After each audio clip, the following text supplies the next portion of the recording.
Where did my source go?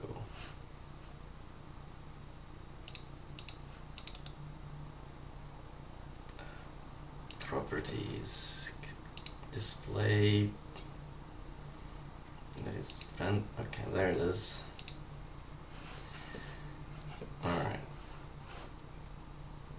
Well, first of all,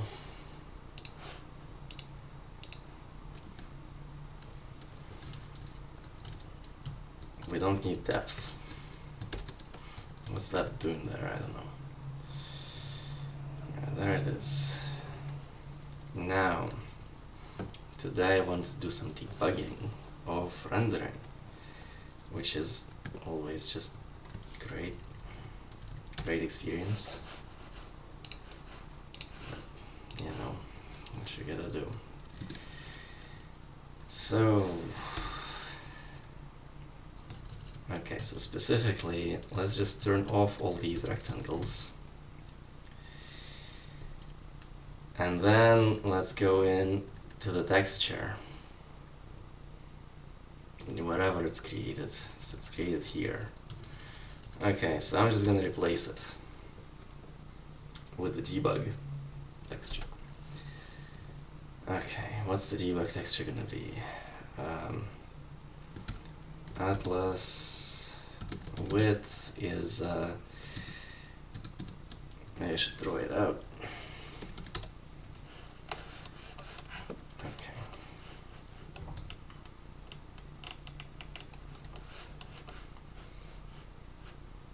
Why am I so zoomed in? Okay. So let's see.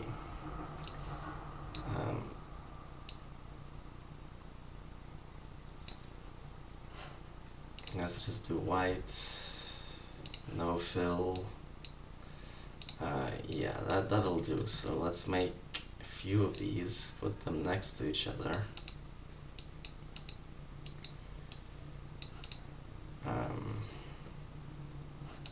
Okay.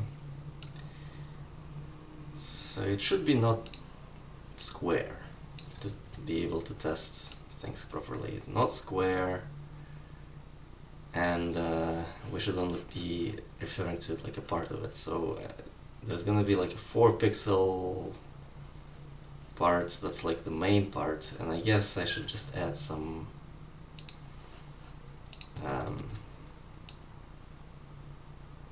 something to here. Anyway, so the main part, so we're gonna have this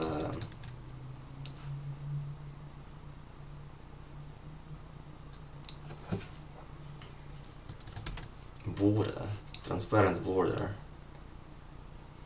because like we're gonna have that anyway, right? Alright, so transparent border.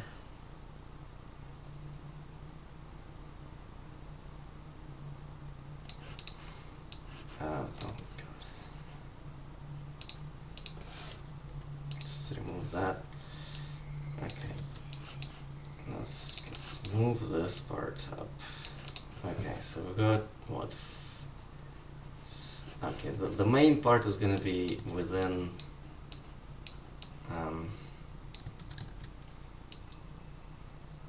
yeah, within the square, let's say. So let's make these have a background, and that's gonna be a different one. Yeah, that'll do. And 2 more of those next to that. Again, a different one. Blue, brown, whatever. Okay, so this is like the texture that I want to be referring to. Now, alright, so what are we at right now? We're at, this is 4 pixels, and let's say this is 5 pixels. Okay.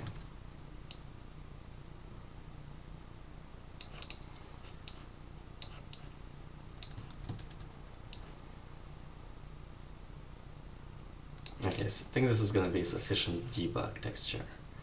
So let's just throw that, and then let's create that. So width is going to be 5. You know what, I might as well just put some text on it. Small text. So in UVs, well, in texel space, we've got 0, then we've got 1. I believe that's how the coordinate system works. We've got 2. We've got 3.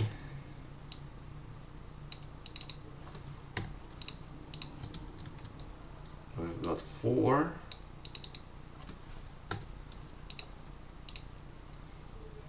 Well, I mean, texels really refer to like texels, right? This is the 0 texel, this is 1, 2, 3, and 4. But then again, in texel space, like if we're talking about fractional coordinates, then I believe we should be starting on edges. And 0.5s are the centers. 5. Okay. 0, 1, 2, 4, 3. Yeah. Okay, so this is texel space. Now UV space is gonna be, well, again, it's gonna be 0, but then this is gonna be 1. 0, 1. Okay, and so this is gonna be 1/5, so 0.2.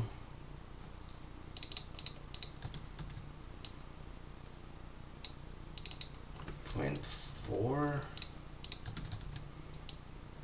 0.6, and yeah, 0.8,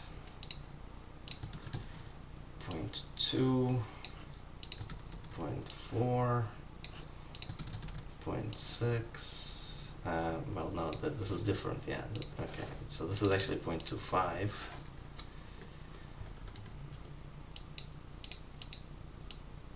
This is 0.5 in UV, and this is 0.75.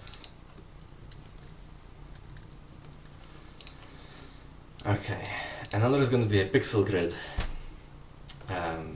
overlaid on top of this, and it's at its smallest it's going to be the same.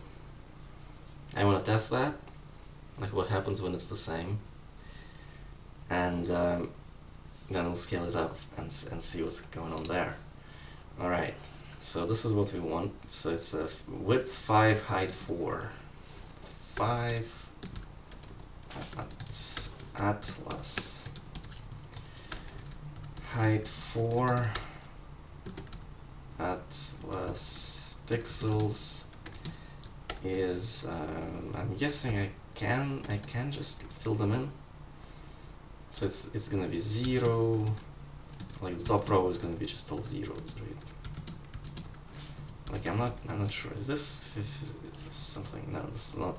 Like, is it? No. Temp, I guess temp pixels. This is a U32 array. Temp of temp pixels. Okay, and we're just gonna fill them out. So 0, 0, 0, 0, 0. So that's 5 of those. Temp pixels. Okay, like that.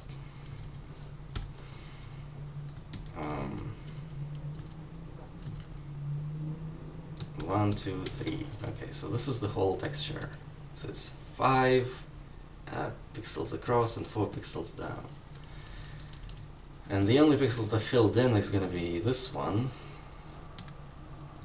which is okay. What's the format again? It's like it's RGBA but backwards, I think. So it's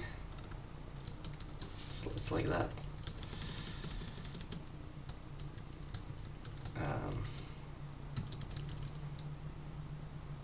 RGBA but backwards. Yeah. So this is filled in, this is filled in, and this is filled in.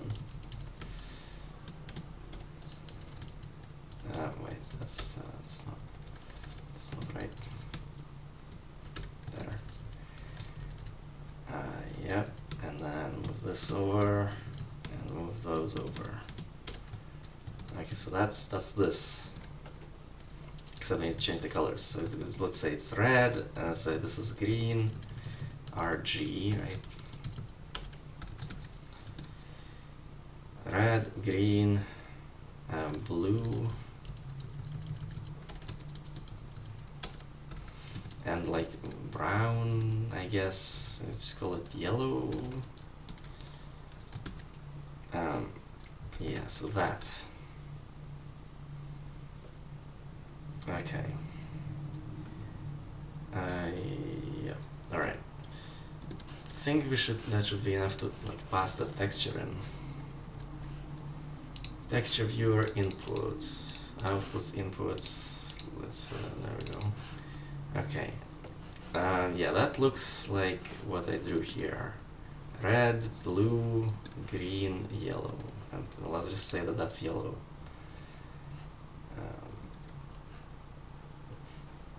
And that's what it looks like with bilinear, I suppose. Except, does it? I mean, well, yeah, I guess it does. Alright, so given this texture, let's push a rect, just some like arbitrary, let's do sprites first. Because we don't really need to debug the other one, that one, because it doesn't do anything. I mean, I guess I can debug it, just in case as well. Okay, so sprite rectangle, let's put it at 0, 0. Text in Atlas, okay, we're just gonna fill this in. Position, dimensions. Okay, so position is of this thing in the Atlas, right? So it's supposed to be like 1, 1 is the top left. Oh my god. 1, 1. And its dimensions is supposed to be 2, 2. Color is all whatever, yeah, that's fine. Okay. So, alright. Let's see what it draws. This was that. Okay, so it drew that. And that's output. I drew that, and of course there's like blending going on, which, okay, so to make the debugging easier, I'm gonna have to reduce the size of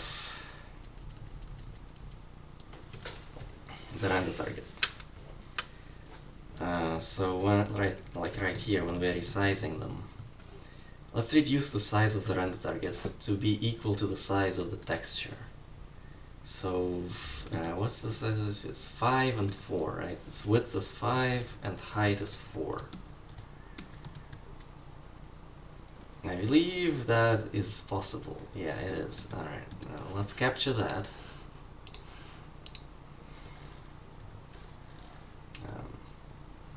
I mean, I think it captured. Okay, outputs. Can I... It's like, yeah, I know it's small, but like, can you show me? Okay, that's the input, yeah. Can you show?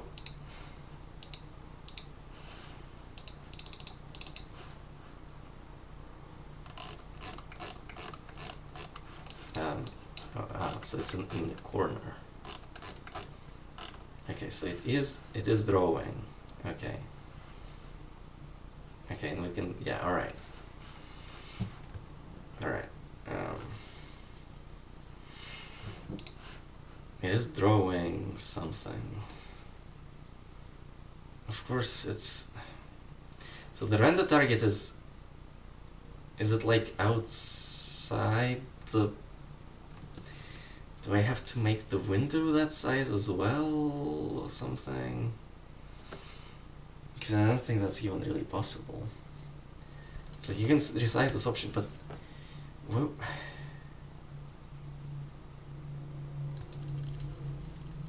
Does it...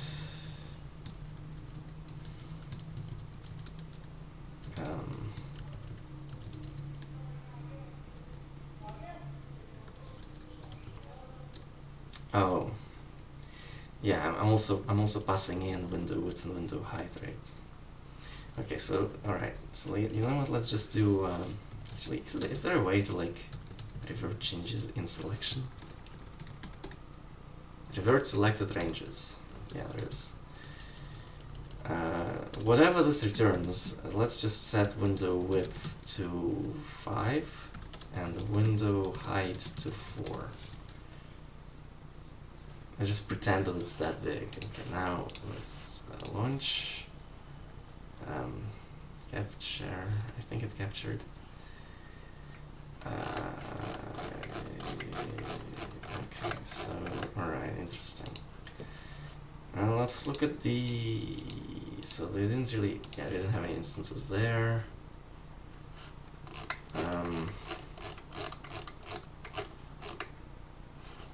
Interesting. So we got nothing here really going on.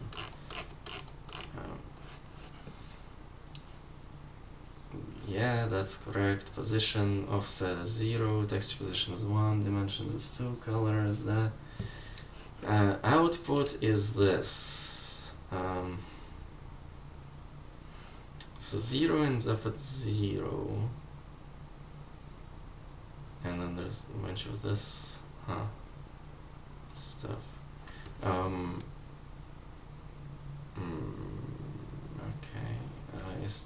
What's if we just look at the window dimensions is 5.4, atlas dimensions is 5.4. I mean that is correct. Yeah.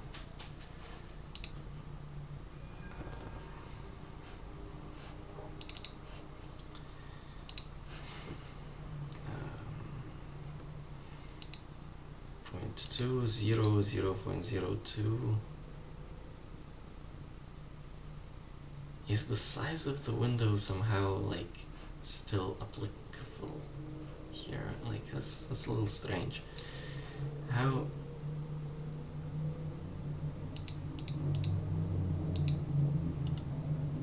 Like if we step through this real quick. Position and camera 1 minus 1.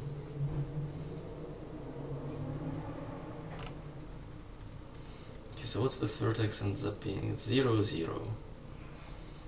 I mean, it's top left, I mean, in the center, right? And if we're trying to align the top left, I mean, that is correct. But is it being drawn? It's just the... It's just sampling from... Well, let's find out.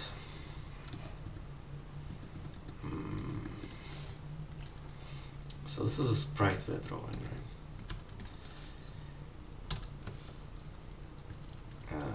Yeah. The result is float 4, 1, 1, 1, 1.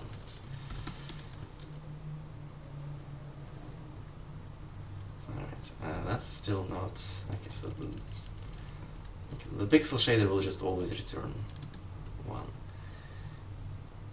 And if we just launch this real quick, launch.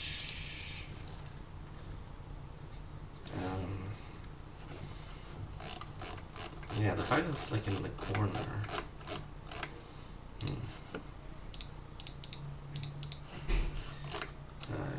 Yeah, okay, well, so there's like nothing here. I presume because it's like very small or something. Debug this vertex. So that's the top right, presumably. So this vertex ends up being at 0.2. So scale and clip is that. Scale and clip comes from dim and clip.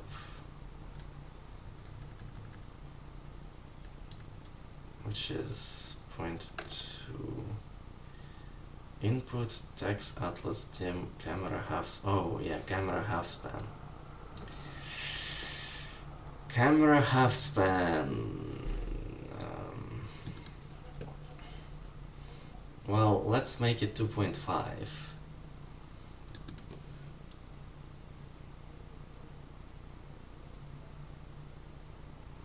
And height over width is just going to be, alright, let's go in, let's go camera half span 2.5, and camera height over width is, well, that's actually fine.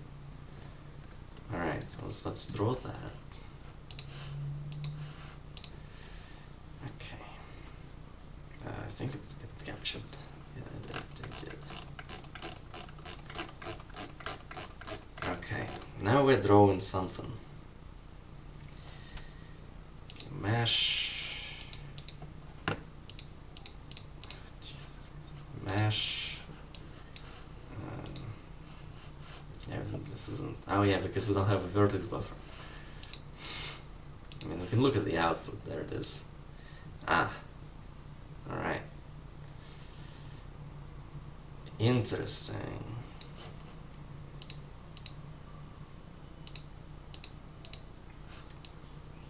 Huh. So...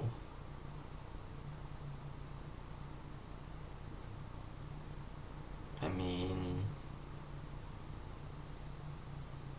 Okay.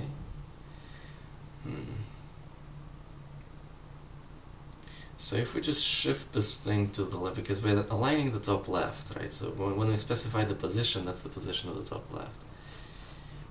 And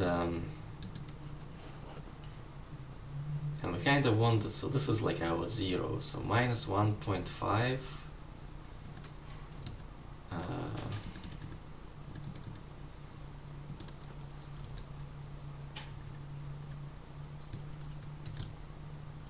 On the x,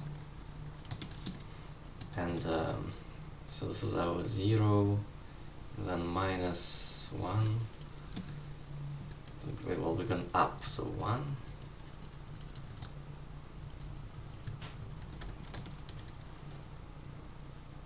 Right, and so that. Launch this.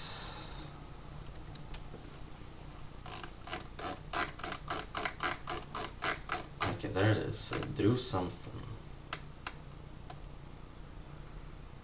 That's 1 pixel. That's another. Alright, so I guess let's look at the vertex. Well, I mean, the vertex shader, we kind of see that it's producing what it's supposed to be producing. Yeah, so we aligned this to where it's supposed to be aligned. Just 1 pixel. So all of this is fine. Just visually, it's all good. Okay, so pixel shader is really what I want to debug. Let's remove that. Launch. Okay, what do we got here? Alright, so we got all sorts of weird stuff going on. So we know these 4 pixels attached, because when we made them white, we saw them. The first one's green. The second one's yellow, which is not really what it's supposed to be. It's supposed to be red and blue. Like we're seeing these bottom two. Alright. Well, actually, in the mesh viewer, there's actually stuff other than the position that needs to be debugged. Alright, so here we go. Okay, so this vertex is at minus 0.6.5. That's the top left. Oh yeah, clip space. We need to add clip space here. Clip space is, so this is our 0 in the middle, and then like this is minus 1, and so, alright, and this is minus 1 here. Alright, this is 0. this is 1.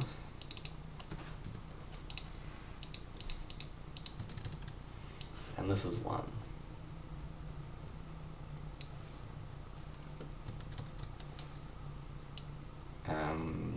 This would be, oh my god. Okay, so we have 2.5 to go. So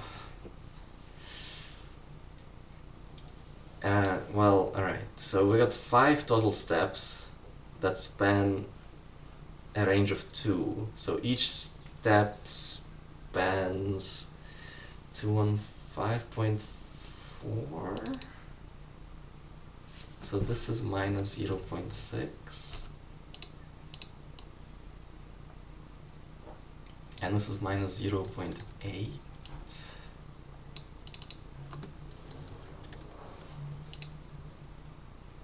And no wait, 0.2.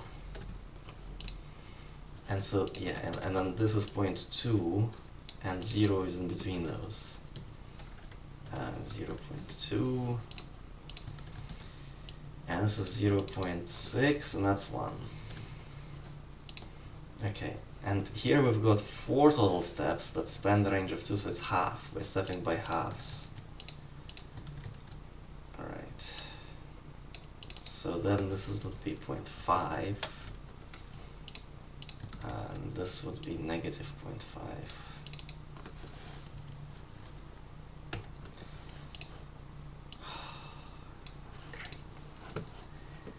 Alright, so minus 0.6, 0.5, yeah, that is the top left.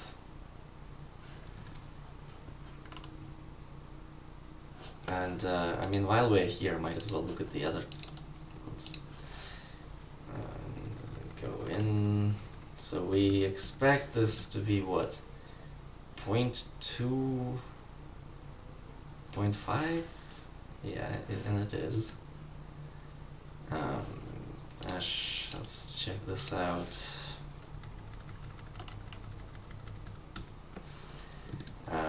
Yeah, minus 0.6 again, minus 0.5. Yeah, that's all good.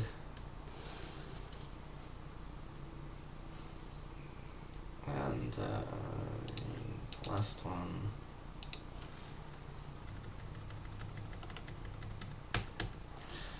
.2 minus 0.5, so it's 0.2 minus 0.5.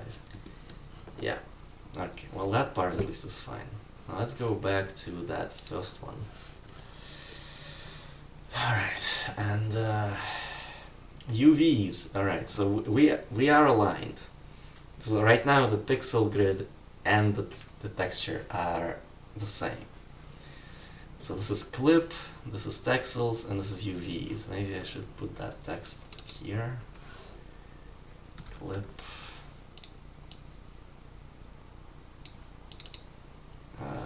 UV. And texel.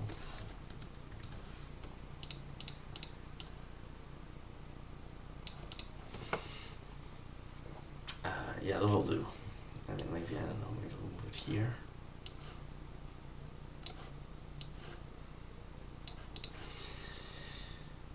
Okay. And right now pixels are just the same. They're aligned. They're also world, actually. Which is like clip, but it goes yeah, anyway. I'm not sure world is worth putting on here. Okay.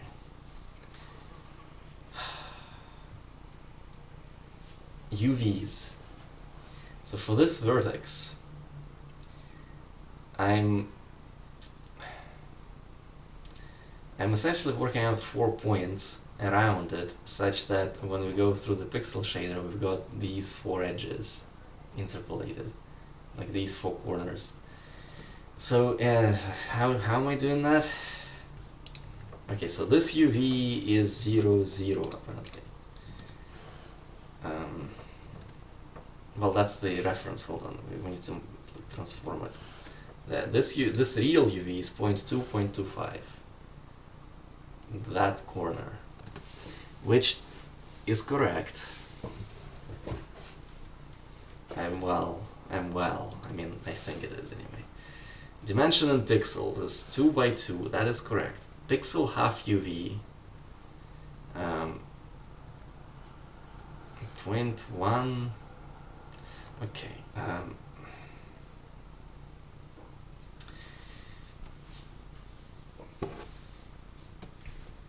Scale in UV.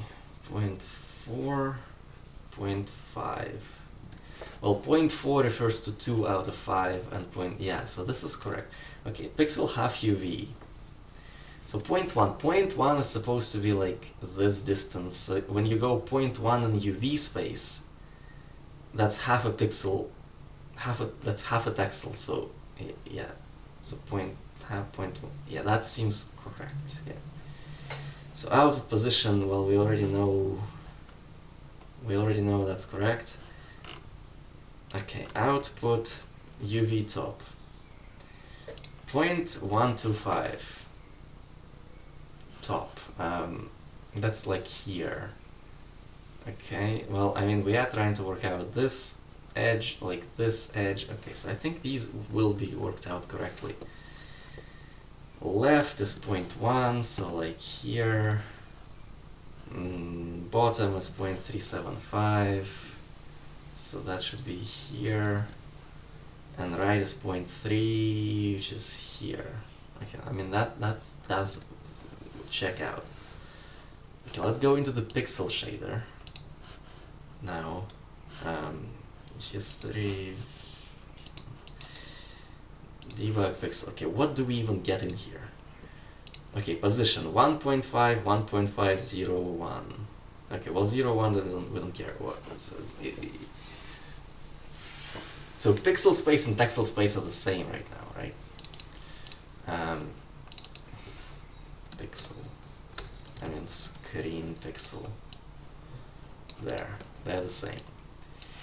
So 1.5, what is this? 1.5, 1.5. Yeah, so we're looking at the center of this pixel. That's like position of this. UV top, 0.25. That seems correct. UV left, 0.2. That seems correct. UV bottom, 0.5. Seems correct. UV right, 0.4. Seems correct. Okay. Text color top left. What's sampled here? What's sampled here is this transparent pixel at this corner. Well, we don't know if it's this transparent pixel or that one or this one, but it's not that one. Okay. Text color top right. Apparently is red, so this samples from here. Okay, so does it like okay, so if this samples from here, then this samples from here, presumably. Alright, interesting. Bottom left is all zeros. Well, this is bottom left, so it presumably samples from here, and this will presumably sample from here. So we should get a green. Yeah. Alright, so that's what happens when you're okay, so that's just how nearest sampling works, is okay, well, alright, interesting. Text coord top left, 1, 1. That is correct. Blend factor text coord is ceiling text coord top left minus text coord top left. 0, 0 for the blend factor.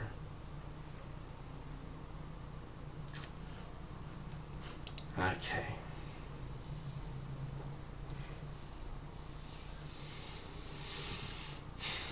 I mean, when everything's aligned,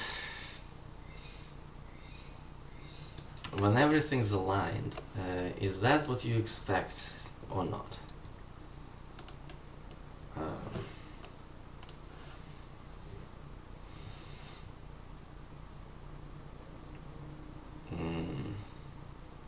I mean, you would expect not to blend, essentially. Um, but what ends up happening is you're looking at this pixel and you go, well, like,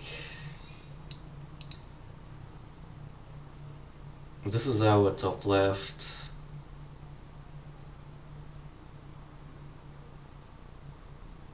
So like normally, right, when you have a much smaller pixel in here, you would go, well, that's sealing this and subtract itself, and this is going to be our blend factor.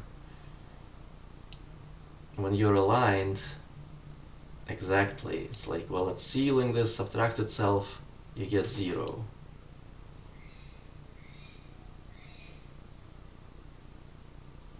That's, I mean, that seems appropriate enough.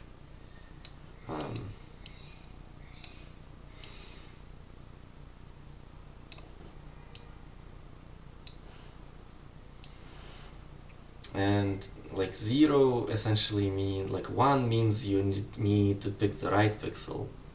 0 means you need to pick the, well, I mean, 1 means left, and yeah, this means left, and this means right.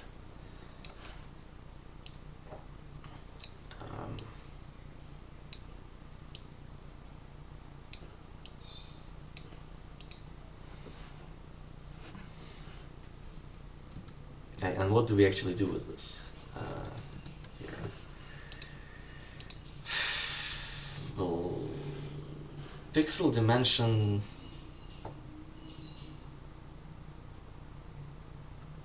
Pixel dimension texture coordinate. 1, 1. Okay. So we're just interesting.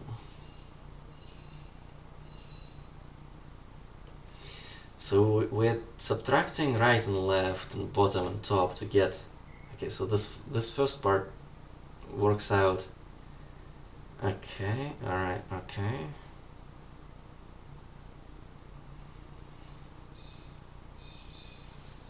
Oh, 1, 1 meaning we are yeah. So how big is one screen pixel? This is what we're trying to work at. How big is one screen pixel in texture coordinate space? In this case, we are 1 to 1. So blend factor texture coordinate will actually not change. So blend factor is just that, 0, 0. Okay, now we're blending tops. So top left, which top left is actually this one.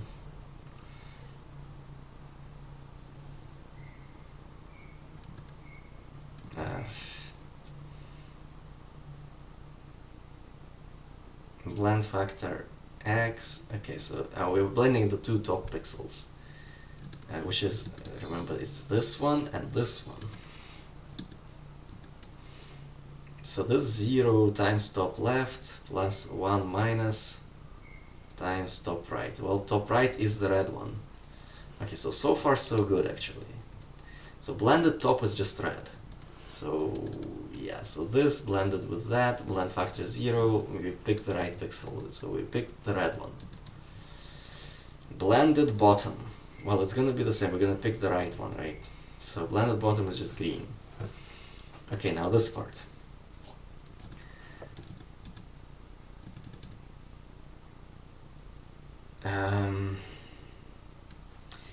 We take the blend factor y and multiply that by blended top, and that's how we eliminate the red color and pick out the green one. So when pixels are smaller, let's see. So let's see why that is the way it is. So when pixels are smaller, oh yeah, blend factor is 0, right? So normally the blend factor top is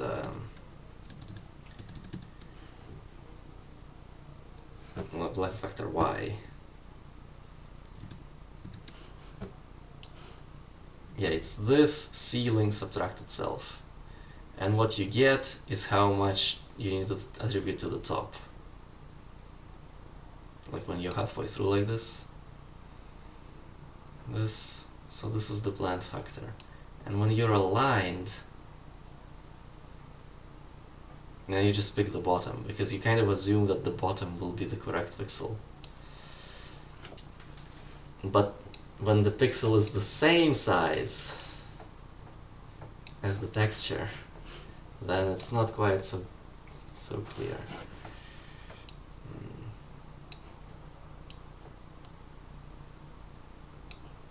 I mean, ideally it would just... I wonder if there is something we can manipulate here to make it work the way we want it to work, even at this 1-to-1 scaling size. Maybe there is actually a way to make that work.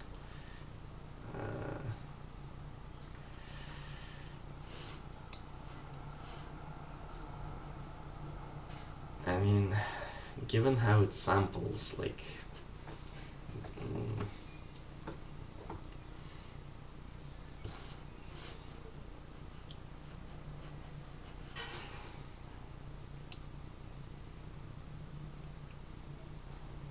Well, interestingly, left-right blend factor is actually fine. So if we just do that for top-bottom, so instead of doing it like this, like take this, ceiling, subtract, because that clearly doesn't work in this case. What if we do, I mean, there's two parts to it, right? There's this and there's that. So if we can take this floor and subtract this floor and then subtract this from the floor itself, then that is how much you would give to the bottom. So what would that look like? It would be like, oh my god, blend factor, text coord. Okay, so it's ceiling of the top left.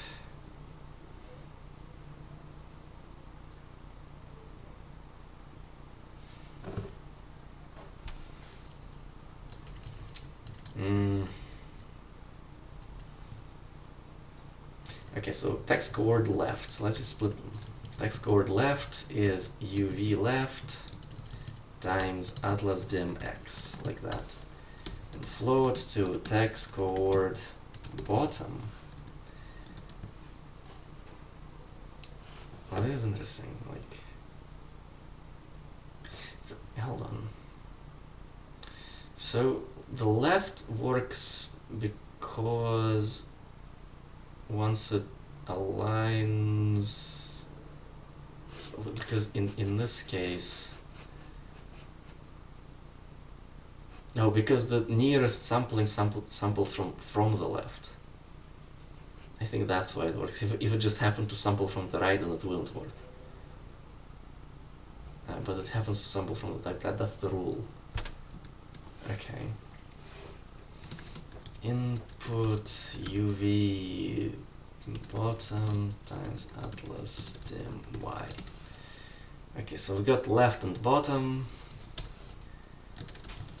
and then blend factor in texture coordinates would be float to actually, what is this again? Yeah, it's just ceiling minus whatever. Okay, well, it's gonna be this for left.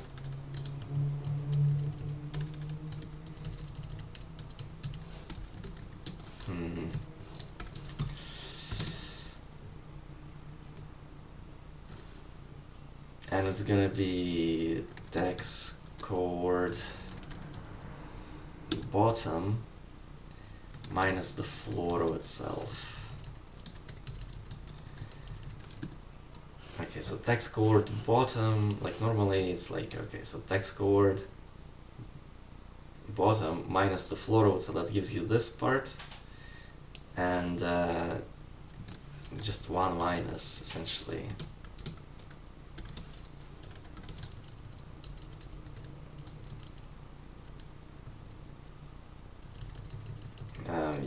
threes and not float twos. I mean, you are kind of relying on texture sampling working the way it's working, so I don't know, how reliable is that really? So 1 minus that expression should give you the top blend factor, because we're kind of assuming that it's the top blend factor. Like it's how much you give to the top.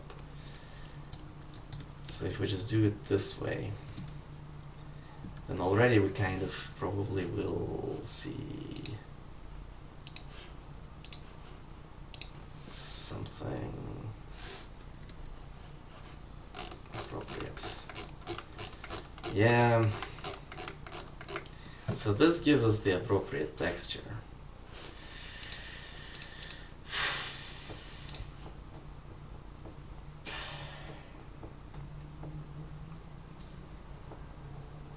It is super janky though, because it's relying on like a rounding rule, which we don't control.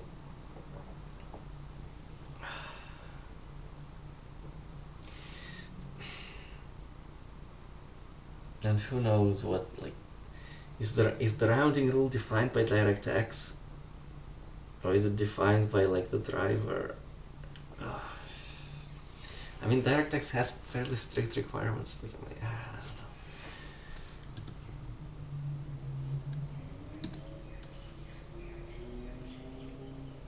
don't know. Well, I mean, that does give us the texture, but so this is what happens when it's aligned. Exactly. Okay, what happens if we make our pixel grid? Can I do something here? Like, can I just take this whole thing and like reduce it in size by a factor of 2? So like align it, right?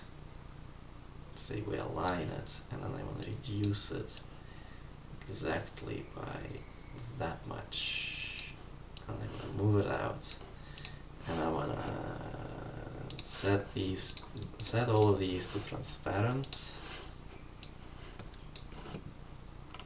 Okay, so if this is our pixel grid, so I don't want to move it onto the thing.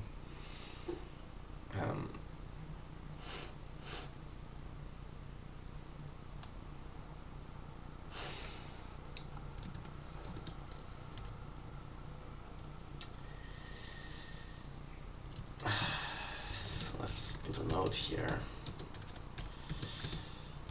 Bottom is the, y factor is the way it is to make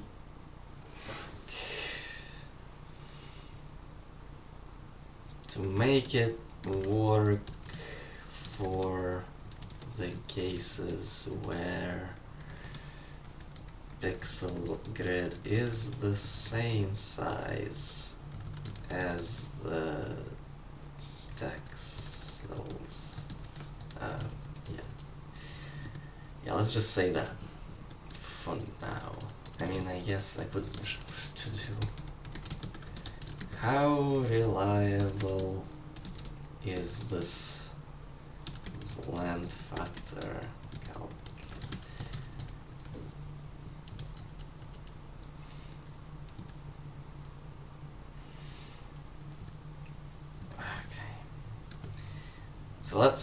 So now screen pixels are going to be different.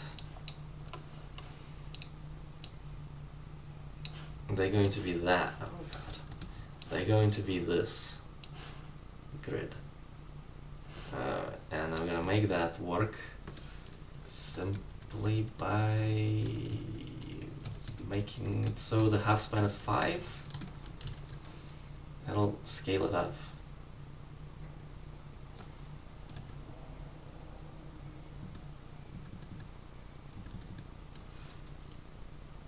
Wait, no, that's not, hold on. No. Window size. Yeah, window size. That's what we are kind of relying on. Okay, so camera half span is still 2.5. Camera size, window width, there we go. So we can just introduce a scale factor here, like the d word scale, like temp scale is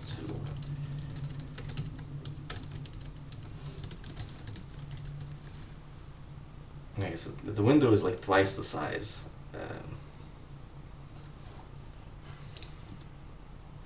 We're pretending it's twice the size.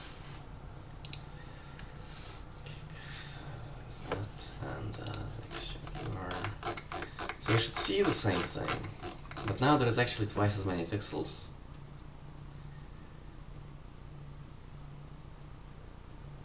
Yeah, there's 10 pixels total. Okay, well, I mean, this is still correct. But what happens when we move? So, like, we are aligned in this manner, essentially, to the pixel grid. I believe. Well, I mean, we can check the mesh, so...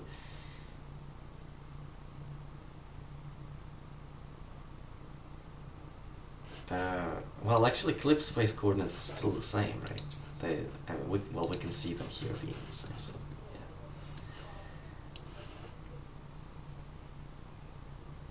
Okay, so that first pixel should be, well, double that. So instead of 1.5, it's like it's 3 or something. So it's gonna be 0, 1, 2, 2.5? Okay, well, let's see. That pixel specifically. Debug it. Input 2.5, 2.5. Yeah, so that actually seems correct. Yeah, so that's the center of that third pixel. It's 2.5. Alright.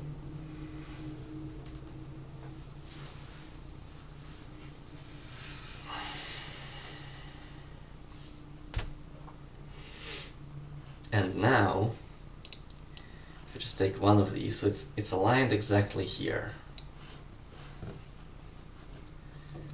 And what are the UVs?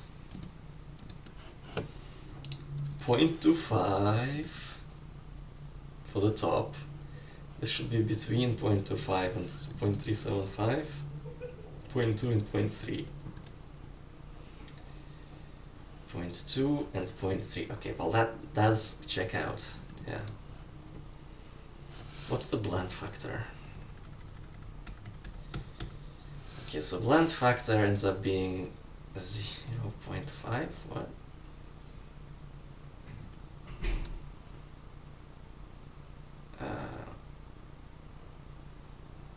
Oh.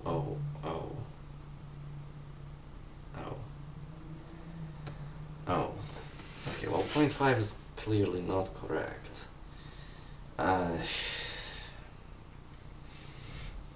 0 is correct. So what was I doing again? I was doing bottom minus the floor of itself. Oh wait, I didn't.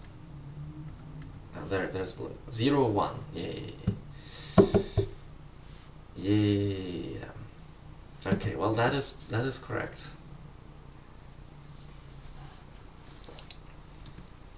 So that checks out. Now let's move the object somehow, and like I don't know, move it, you know, to the right. I mean, well, if the object moves to the right, pixel grid moves to the left, right? Of course, we're moving it in like world units.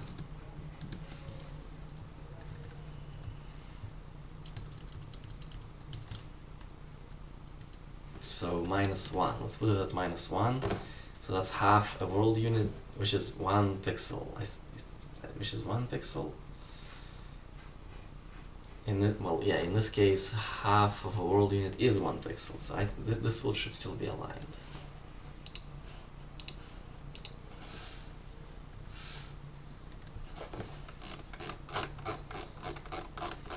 Yeah, so we seem to have moved it to the right there. Let's let's look at the output of that.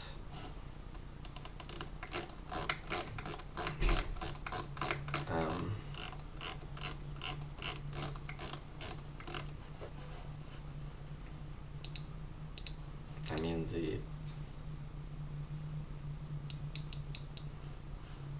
okay. I don't know why it draws it like that. But fine. Ah, there it is. That's what I wanted. Yeah. So, well, alright. It's still aligned, so we're not seeing any. But if we move it, so minus 1.5 is where it was, by half that. Launch, no, capture. Okay, so now it's like halfway on the X.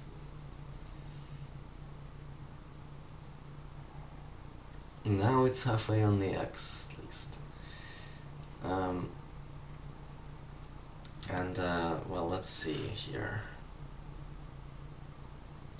So like this pixel, for example, would find itself like here. So it would be half red, and then there's another one like that. This pixel, yeah, it's this pixel, then this pixel, then the next one is like fully like in here. So that's magenta, that's blue, and that's like half blue. Except there is no half blue, because it doesn't touch the pixel center. So that this pixel is just not included into the object. Yeah, that's why it doesn't land on the edge there. Which, yeah, well...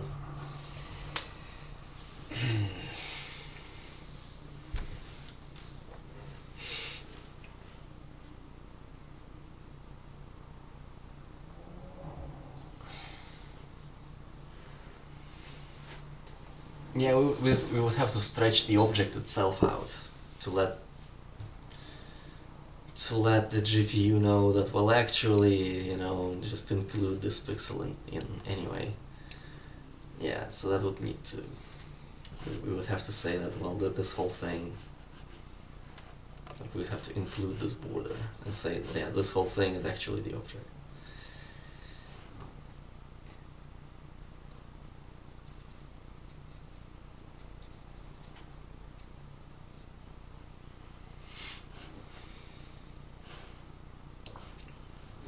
But that's what's going on with the edges there.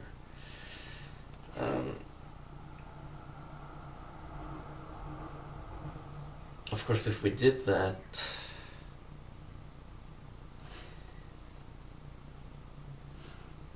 like if the object stretched out all the way, like on the pixel grid, if the object stretched out all the way there, then would that mean... so if this whole thing was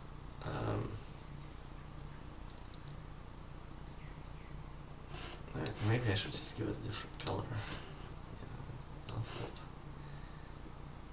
Yeah, if this whole thing included the object bounds,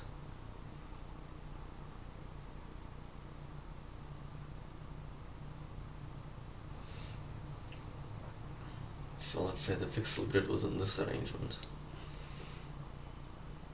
Does that mean... so this pixel would say, well, let me just sample the 4 pixels and blend between them to come up with whatever color I'm supposed to have.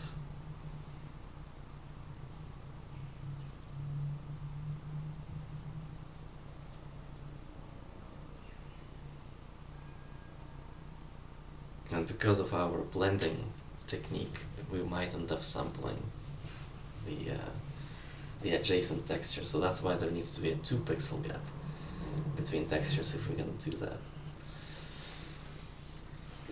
At least I think that's how it will work.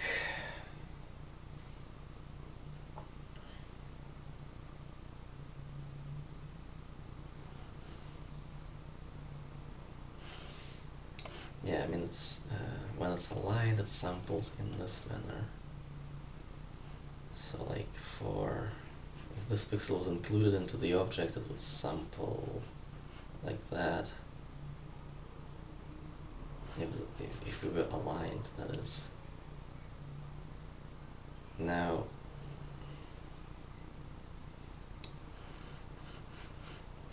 I mean, I suppose the object. Oh God. Okay, I guess what I would have to do is I would have to create this 4x4. Okay, so if this is a 4x4 grid that represents, I mean, it would represent a quarter of the object, right? Yeah, so if this quarter of the object was located, oh my God, how does this, hold on. So let's say we're on a pixel grid, and we've got our object.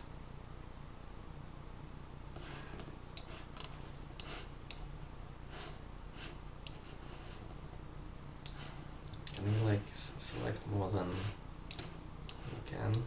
Right.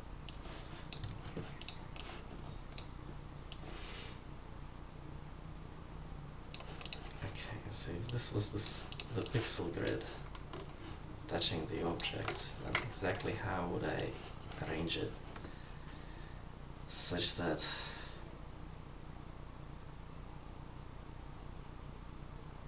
well, the question is how it aligns with the texture, right? It's like, oh, well, we're supposed to apply this texture to an object, but like it's not quite aligned. Like this is how it would be applied if it was aligned, but like if it's off a little bit, or if it's off that way especially.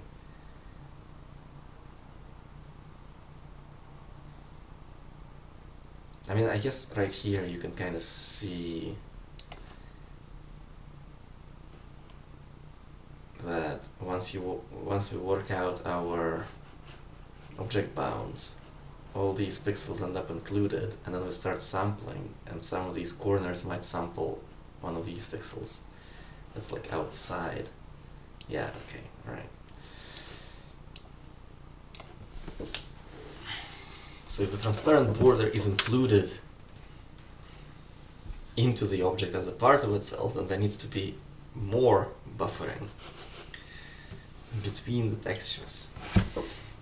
Yeah, well, I guess that does make sense.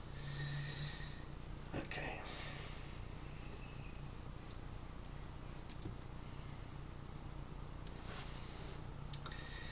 Well, we do want that to happen, so I mean, I guess I should go in and just do that then.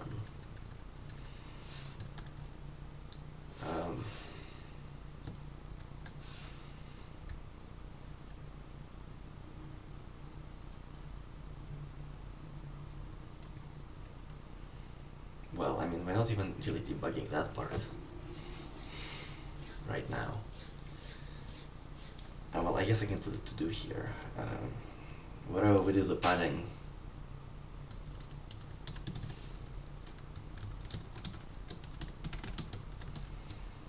the 2-pixel pad, and I guess here as well for the glyphs.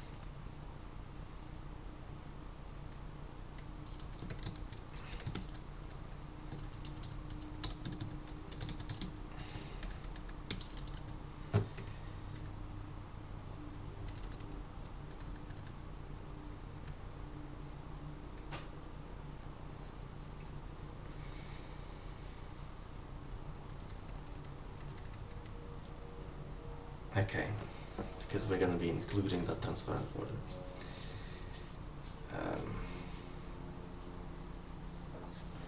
Although for glyphs, I mean, we know we want that for sprites for sure. For glyphs,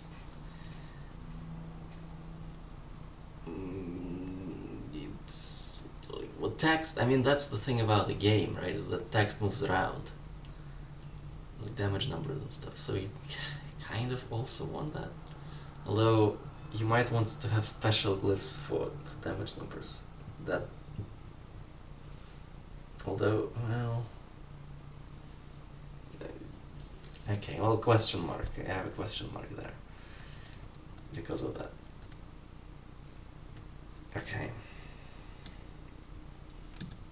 So let's do that here then. Include this. Include the border as a part of the object. So that would mean that we want to say that the texture in Atlas actually starts at 0, 0. So like the Atlas itself doesn't have a path. The texture in Atlas starts at 0, 0. And it goes for 4 pixels. Yeah. And its position is well, we can remain. Yeah, we can let it stay where it is right now.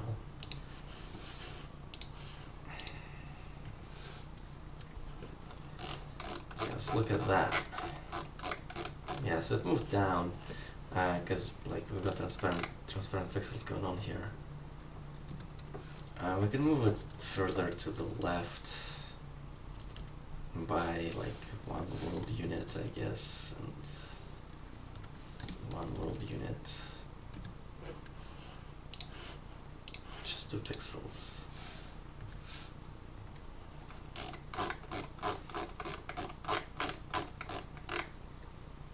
No, well, wait, no, I moved it the wrong way.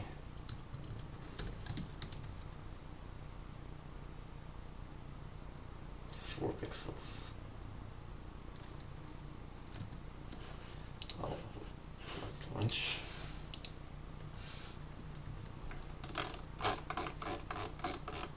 Yes, now we see the whole thing, and this is what you'd expect.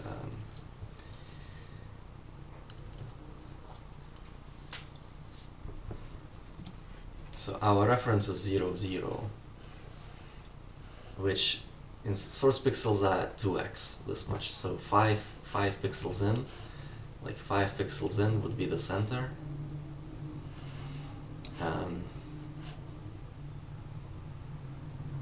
And then that's like 1, 2, 3, 4, 5.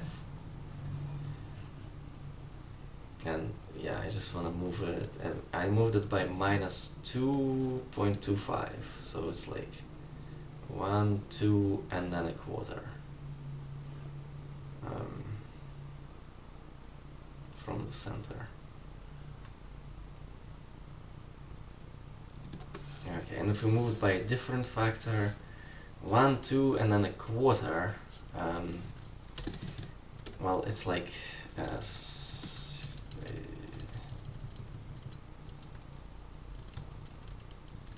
okay, so window width is actually gonna be we got two places where it's okay. You know what? Let's just source pixels per screen pixels is 0.5 right now, right?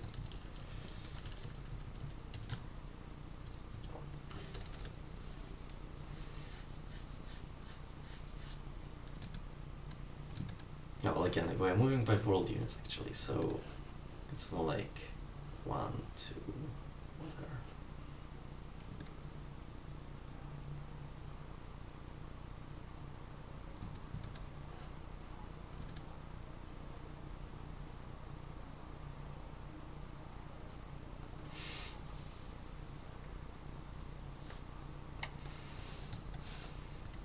It's our camera position. Camera position is 0, 0, right?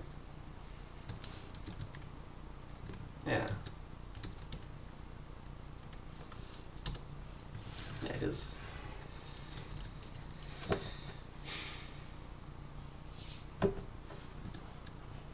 So the top left should move 2 world units and then a quarter.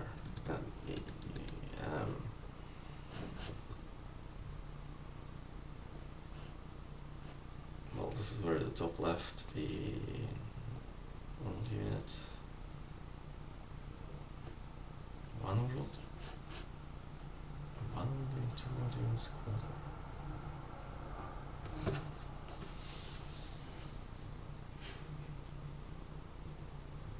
I mean, hold on, if this is the screen, and then if you move it to the left by 1 world unit, which is source pixel, which is 2 actual pixels. Okay, well, alright, so we kind of see some weirdness going on here as well.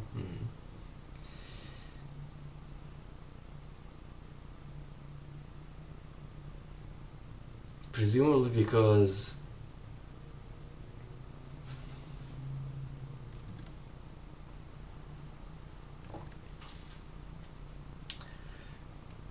well, let's see. So we are aligned here, as you can see, with the lack of blending. So we are aligned,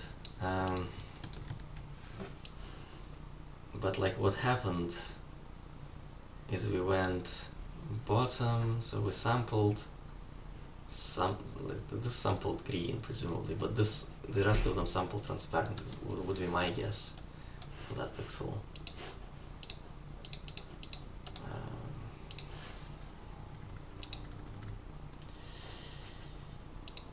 Yeah, so top right sampled green, the rest of them sampled transparent. And then we went, well, what's the blend factor? Well, our blend factor calculation is like text bottom minus the floor of itself, essentially, which is 0. And 1 minus that is 1. Oh, it's not 1 minus. It's not 1 minus.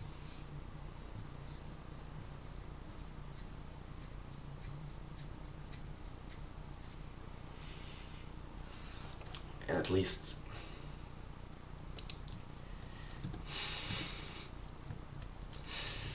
okay, because we're not in 0 to 1 scale yet. We're in 0 to 1 scale when we get here, when we divide by dim chord, text chord. God, blend, and in that case we have to do this, is 1 minus blend factor y.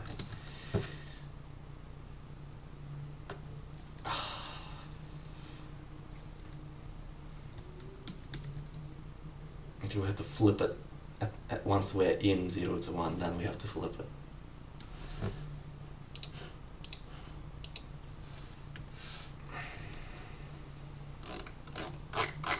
Okay, well, we're still not seeing this pixel.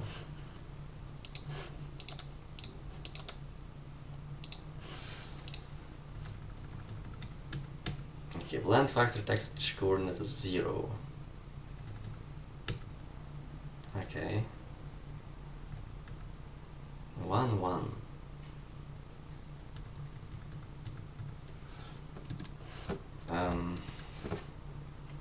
Bottom minus the floor of itself.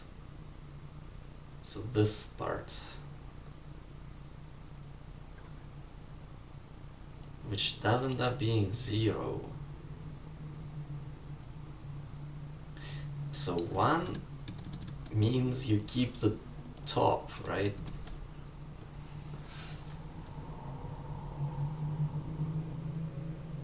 Oh, 1 does mean that you have to keep the top. But these sampled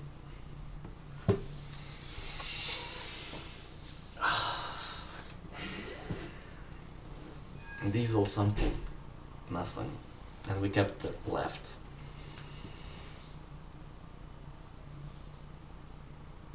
Wait, is that what happened? Hold on, our blend factor is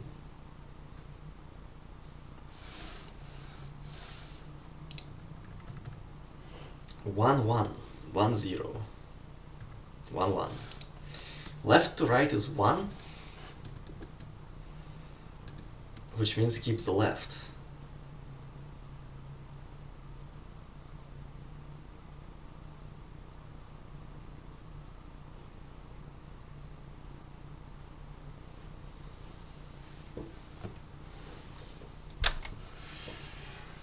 Blend factor x is 1.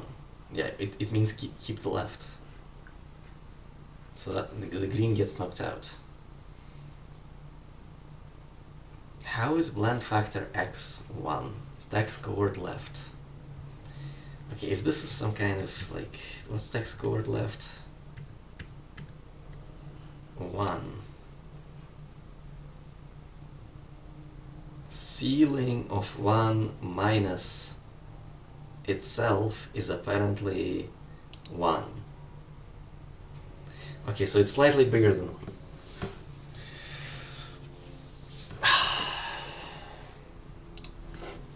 I see. Okay, let me just launch zoom in real quick. How do I create like a, can I pin it? No. No. Alright, well.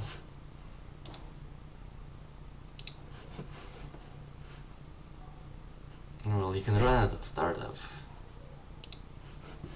Alright. I'm gonna go take a break.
Well, this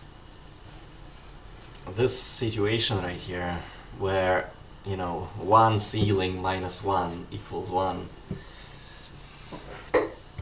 basically means that this kind of blend can't work correctly in all cases, because inevitably there's gonna be a situation where it just doesn't round correctly. And, well, if it can't work, I mean, to make it work correctly, I guess we would have to do everything in fixed point so that it's consistent. And when things are aligned, you know, ceiling of 1 does not end up being 2. But we don't have access to fixed point. We only have floating points here. Which means, yeah. Which means you can't do this custom blending. You have to do bilinear or whatever.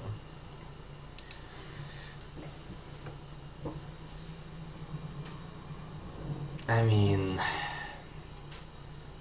so to do bilinear, we would just scale up all the art. Put the scaled up versions into the atlas, and then only have the exact scaling option available, I guess, in the game, which is what the original game does.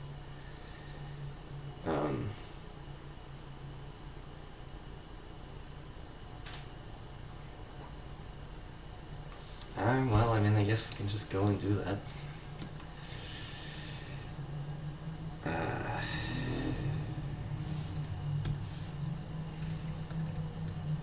Alright, so which means we do need to have a 2-pixel pad, because if we're gonna be relying on bilinear.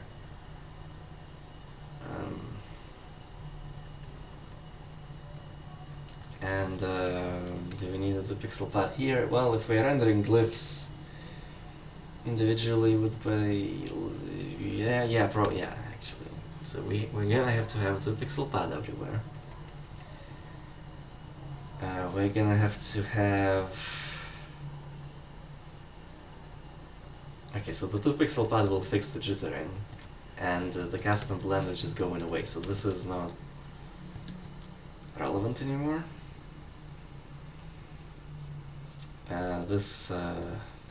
This goes away, that goes away. Let's go back to... Well, actually this is now can't be arbitrary. This half span.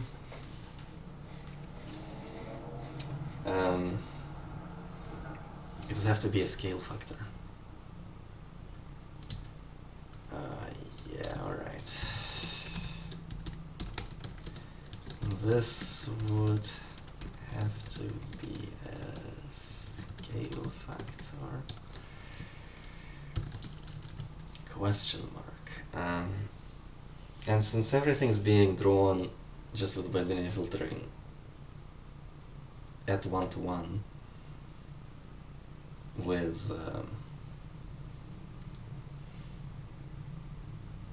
yeah, we don't really need like any of this pretty much, except while mirroring, sure.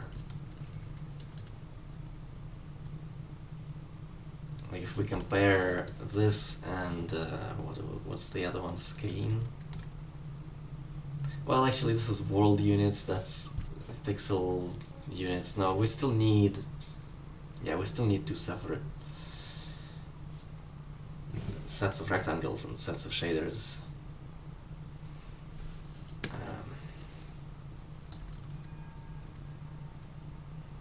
Except that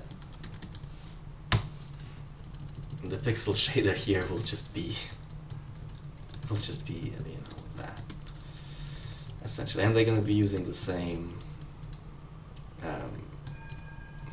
blend. Well, actually, if it's just the vertex shaders that are different and everything else is the same, then we could coalesce these, presumably. Or maybe we should keep them separate.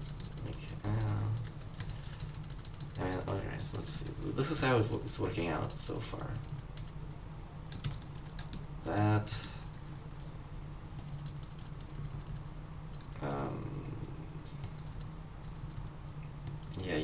is just this UV.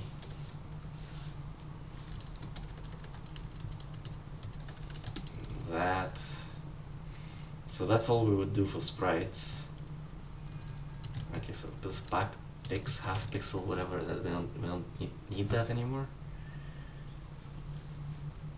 And these are very similar, though.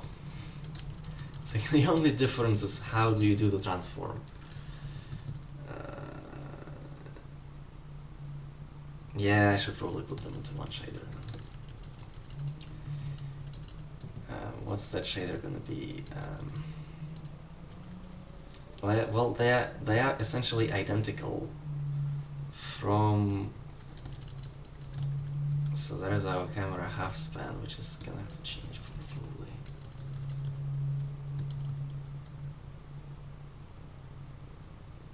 Index, position,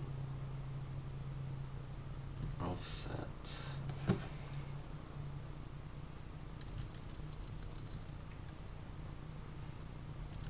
Okay, well this is identical. Okay, so up to here they're different. Okay, so if we just pull this out, right? VS common, and just see what we need here. So it returns PS input. What does it need? It needs dim and clip.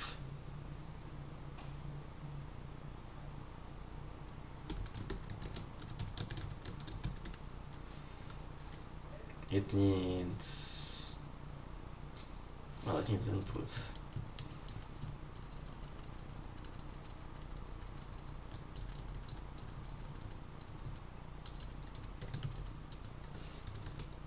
Well, which input though? Float 2 text in atlas to left, float 2 text in atlas dim.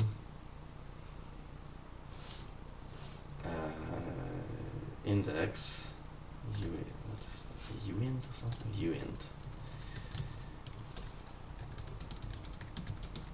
Index, floats to position in clip. And, well, this mirror X is gonna have to happen separately.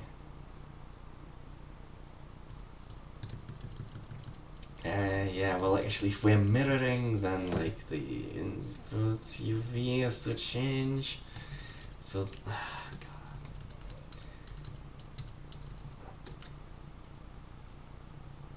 Yeah, they're not really easily separatable. Think of it. Alright, maybe let's not try to separate them then. Or to coalesce them. Keep them separate.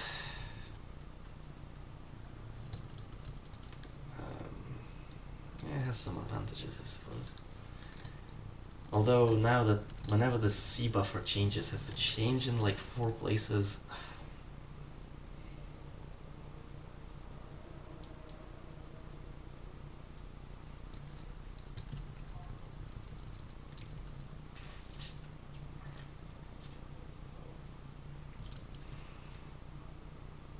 Yeah, that's not ideal, is it?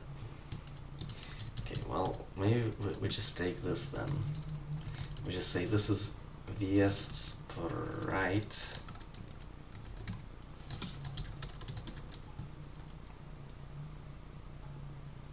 VS input is the same in both cases. This is VS screen.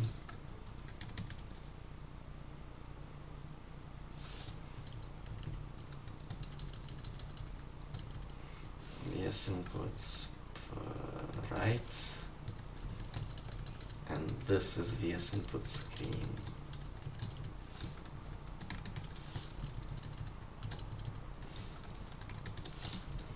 Screen, and this is sprite.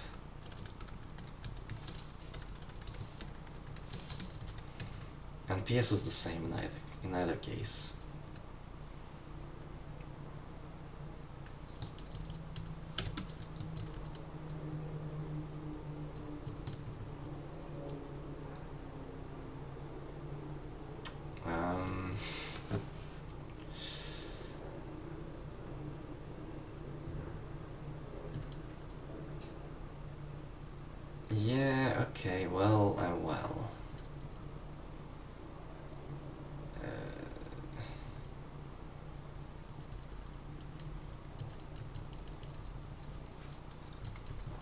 they're almost the same though. Like they're almost the same. Position, dimension. It's just this dimension is interpreted differently. It's interpreted as the offset here.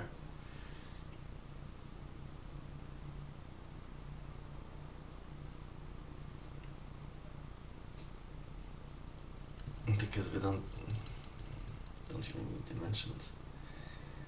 Because we're gonna be drawing them one-to-one anyway.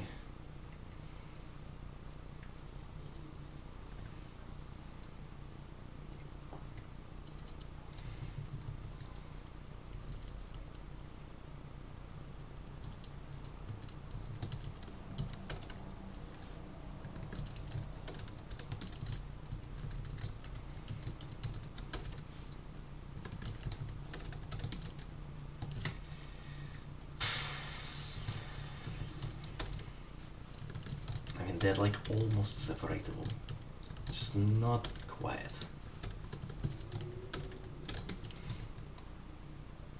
Because of that.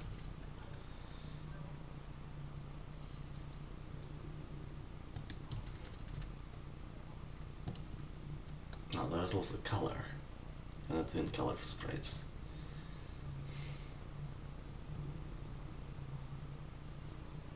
Well, I mean, we are. But are we just not using them?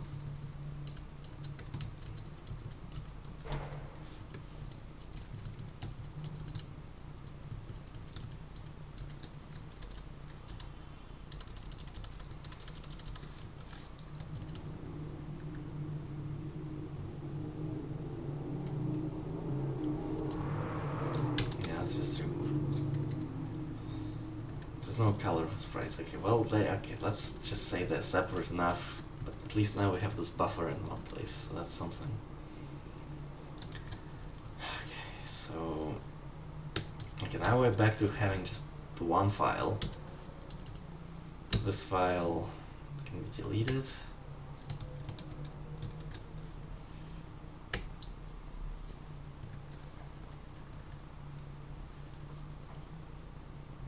Okay, let's just make that work. There are still two separate streams there, although what's separate is the vertex shaders. And hence the layout, the input layout. The pixel shader is actually the same. And the sampler is the same, alright, oh my god. Okay, so this is gonna be interesting, yeah, alright. Let's see. Where is our D3D11 thing? Okay, sampler is the same, the pixel shader is different.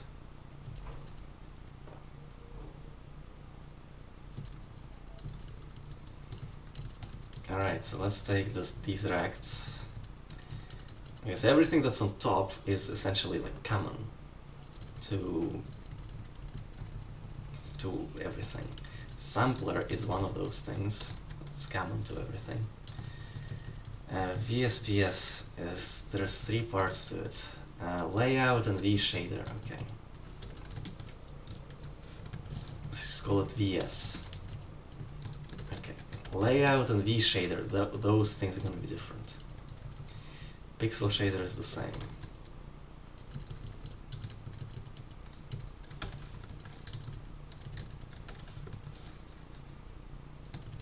Sampler is the same.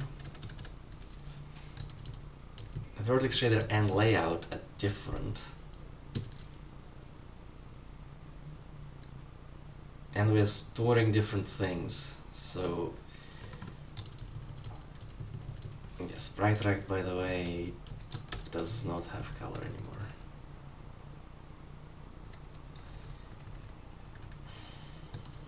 Okay, so we've got the vertex shader with the layout. We've got the buffer for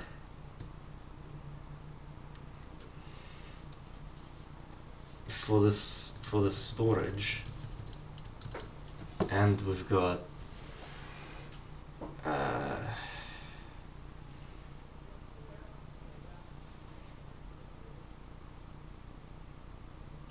for the rect, so that's the buffer for the rect storage. and that's the actual storage.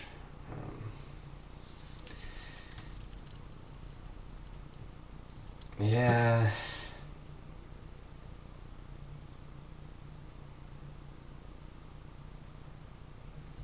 It's like, what do I actually want to write here? It's something like D3, D11 rects, like sprite rect. Like, is that what I want to write?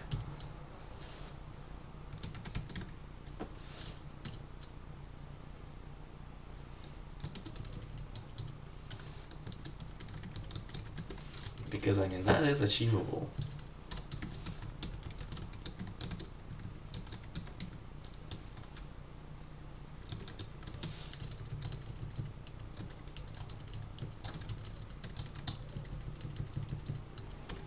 Just like that.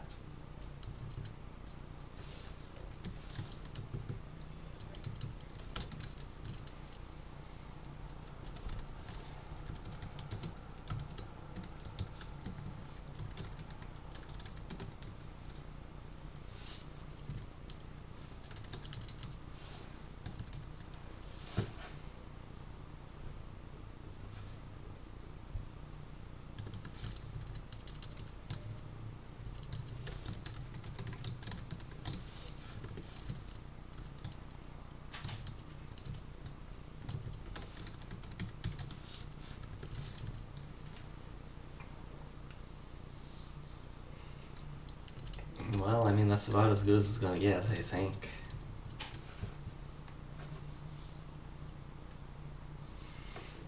Like, if we had actual genetics, I would just define this as genetic struct, right? Well, there it is.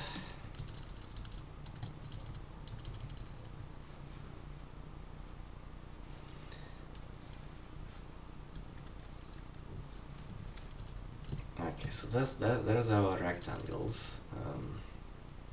Now let's go through and fix everything.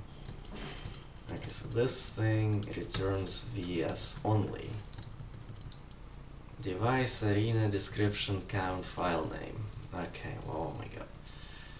Alright, well, this is not a file name anymore, actually. This is a shader name. And the file path is the same. File name is just data raw. Well, actually, I mean, we could just put that in here. Data raw clone. Well, not quite. It's VS and it's underscore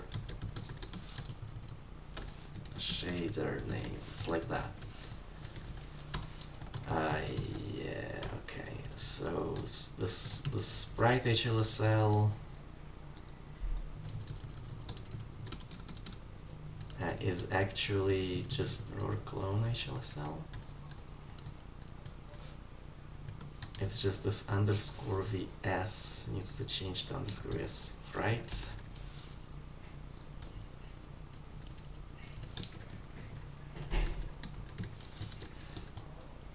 And this is screen.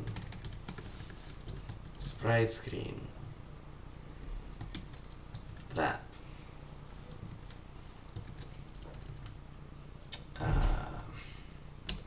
Okay, so all these oh,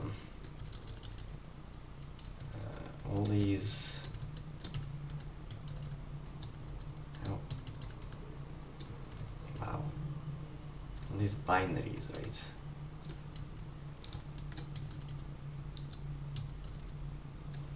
Need to be removed.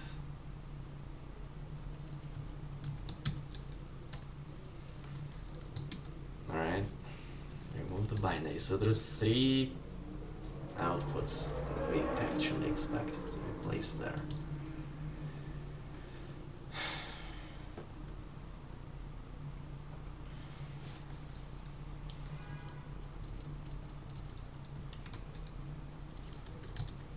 Okay, what are the errors? Okay, well, pixel shader, we are not really creating that here anymore. That's been created elsewhere.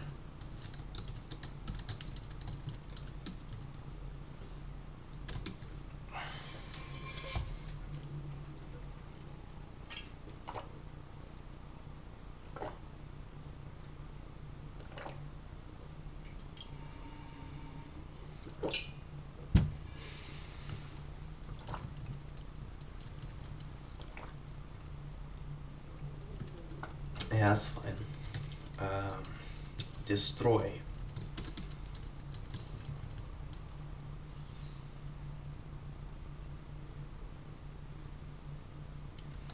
You know, with this release thing,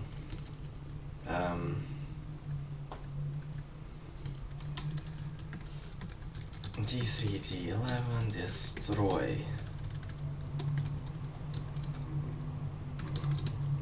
I mean, isn't this just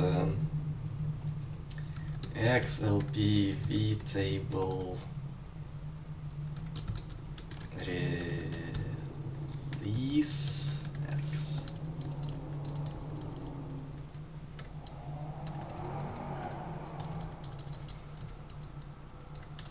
D3, D11, destroy. VSPS layout and V shader.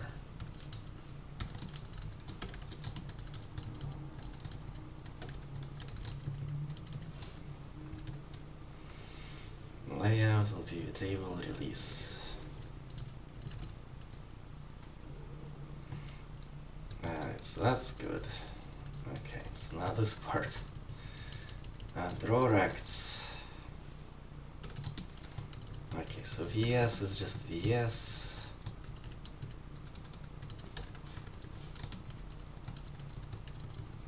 We've got the rect size, V buffer, C buffer. Okay, so the P shader, I mean, that's gonna have to be set elsewhere, right?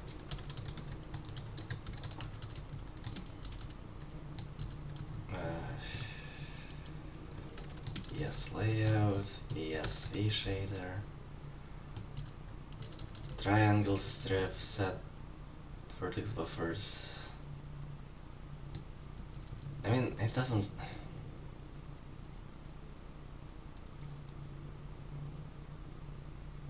I guess it doesn't. Well, it's like not even the primitive topology changes really. Like, right?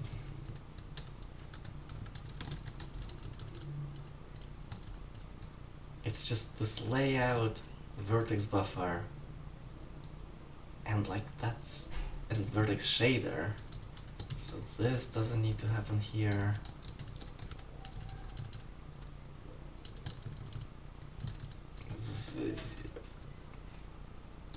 None of this needs to happen here necessarily. Only these things need to happen here, really. Set input layout, set vertex buffer. That's for the stride. And set shader and then draw instance. And hopefully that will be sufficient. So context is used, VS is used, rect size is used, V buffer is used, C buffer is not used, viewport is not used, rasterizer, sampler, texture view, like these things are not used. Blend state, RT view are not used, so it really is just this. Alright. Okay, give me the context, give me the V buffer. So really that's the instance buffer.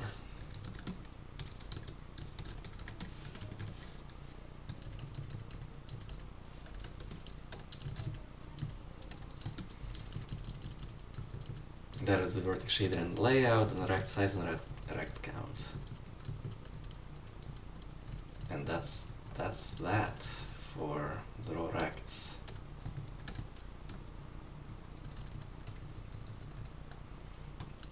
Okay.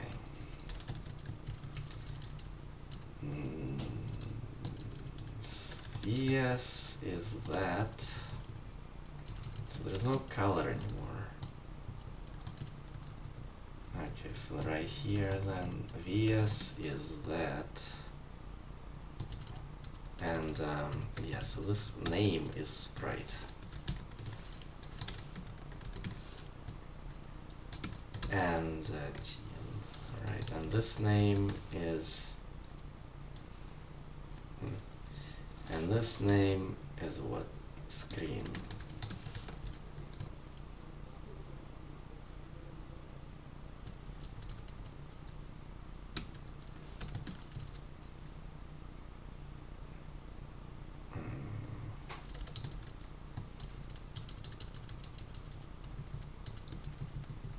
Yeah, well, there are no errors here. Errors here somewhere. Sampler. Yeah, so we don't have two of those anymore. There's the one sampler that will just do bilinear.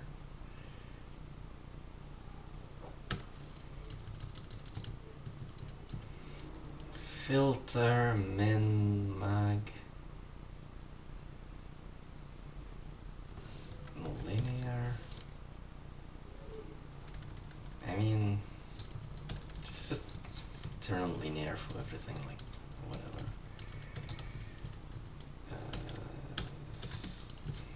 That. Blend state, rasterizer state.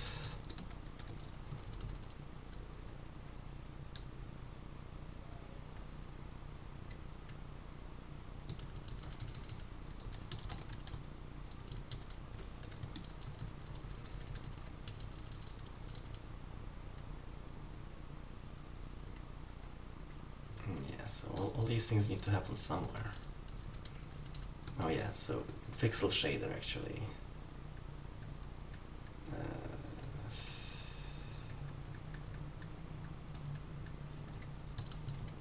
Yeah, just here.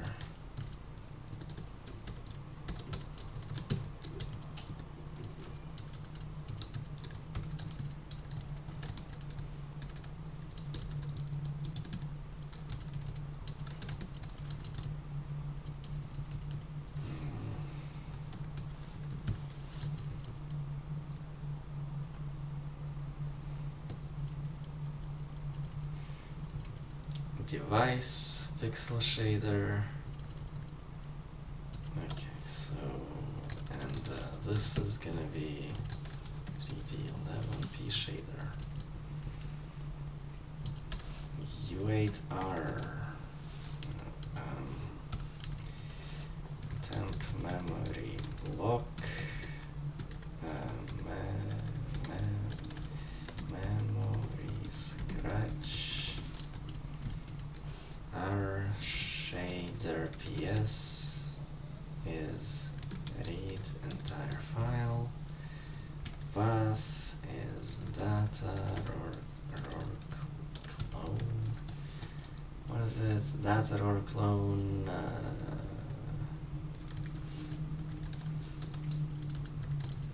It's one of these. Yeah, that one.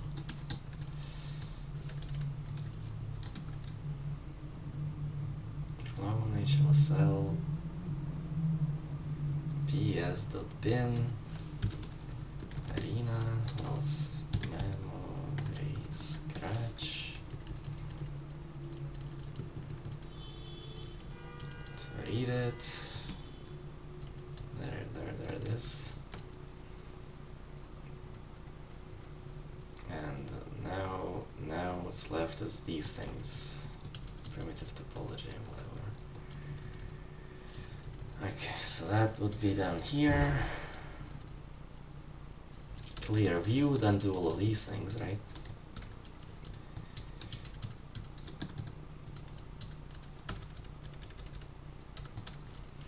Well, context is just D3T11 context.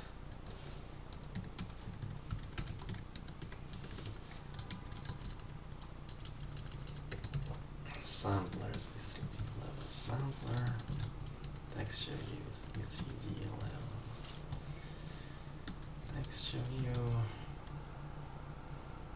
this is D3D11, P shader,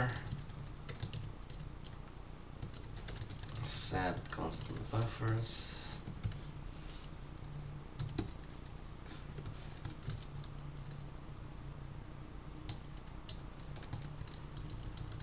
viewport,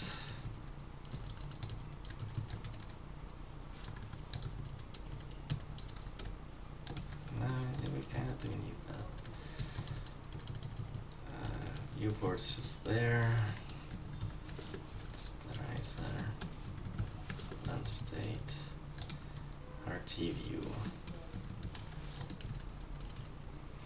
Alright, well, what did this function now take? Context, instance buffer,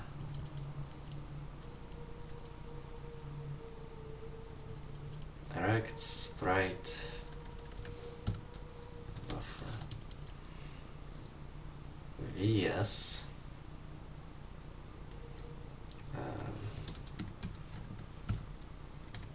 erect sprite vs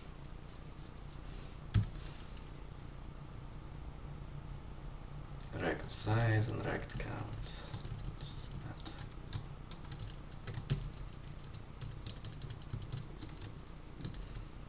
And all of that can go away then.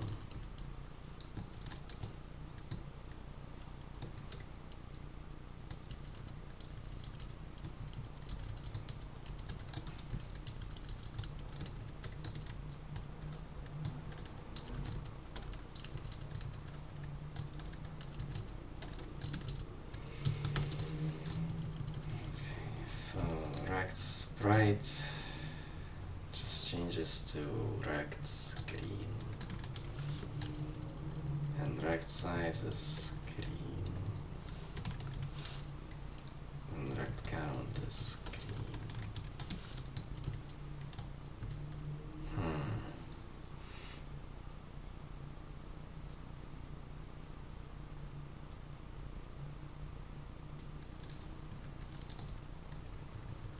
Like it kind of just takes one of those structs that I would generate.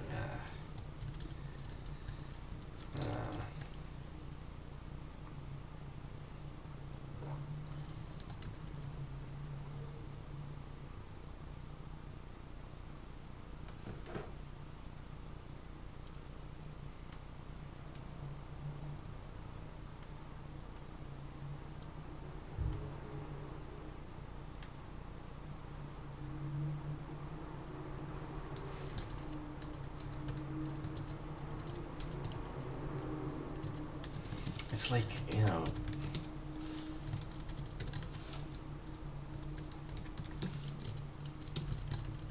it's like that, pretty much.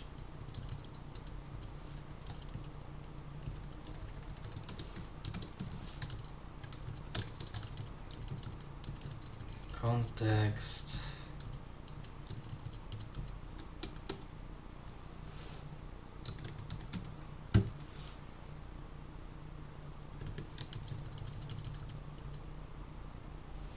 I mean, this should be rect storage pointer.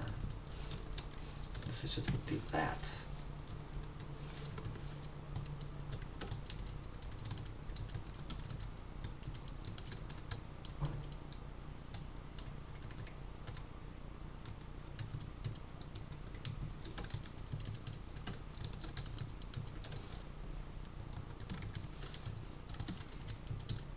Like, that's what's going on there.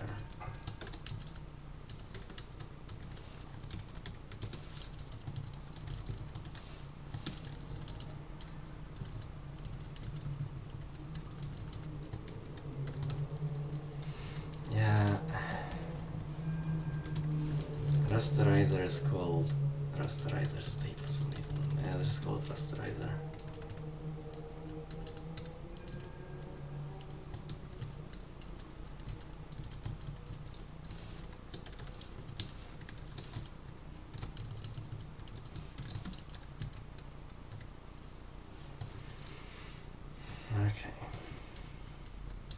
Okay, so all these releases could just be replaced with D3, D11 release.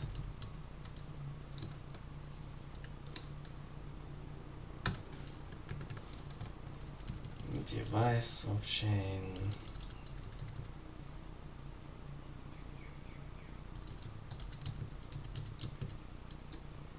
So rects appear in multiple places.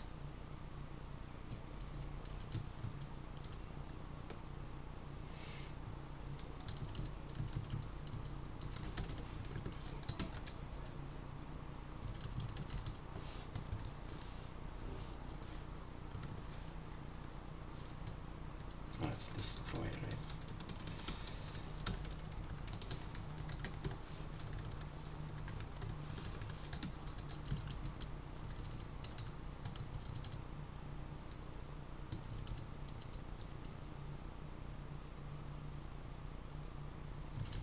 Okay, so everything that involves rects should probably be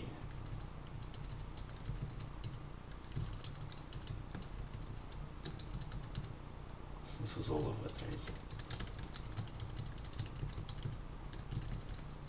Okay.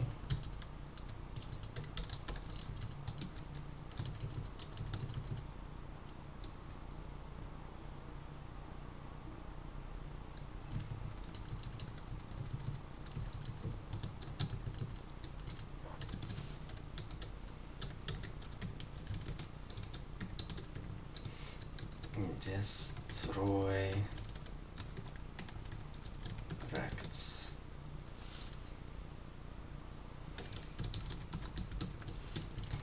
And it's just these three things.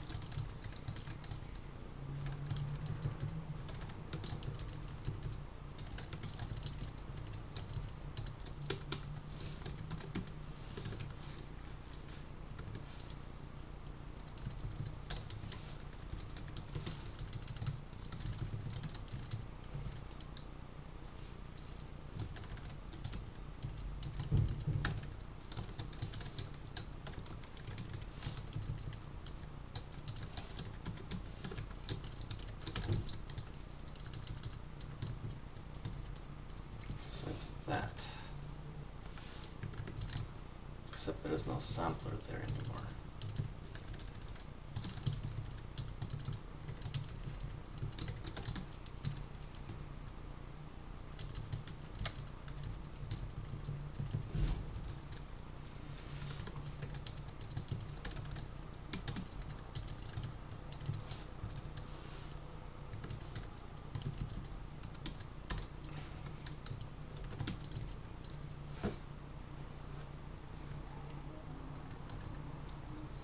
Okay, so this is rasterizer.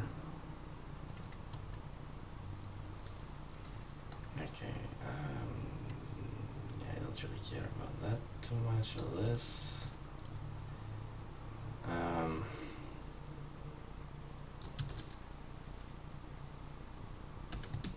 Yeah, let's remove that. Temp stuff. This is fine, that's fine.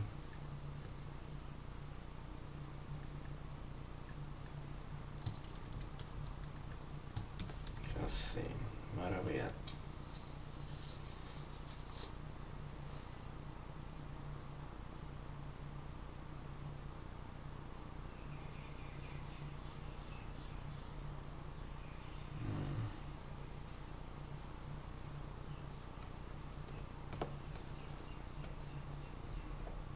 It doesn't like C buffer here for some reason.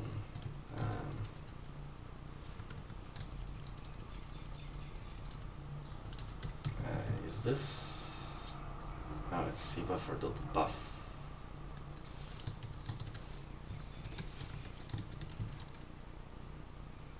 What's that? Output value of VS sprite not completely initialized.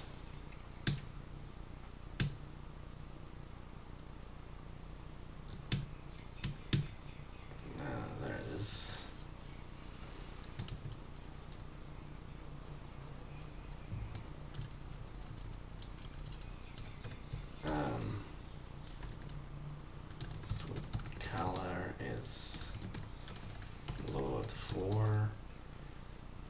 guess they're a little different in that sense. 1, 1, 1,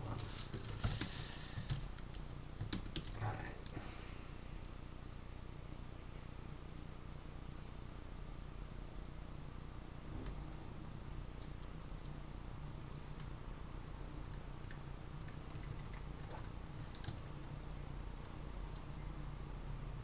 Okay, so we have succeeded at all of those things. Now let's see here. We can't open this file. Or clone vs sprite bin.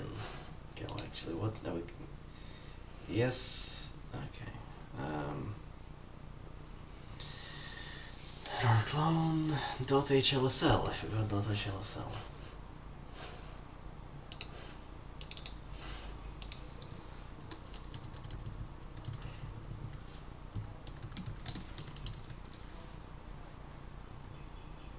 Okay. It's working. Kind of. So we're still not destroying something. I think it's B shader.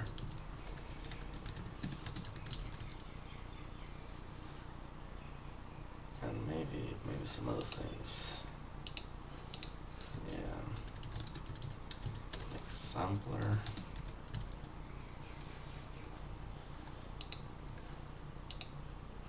Yeah. So that's all good.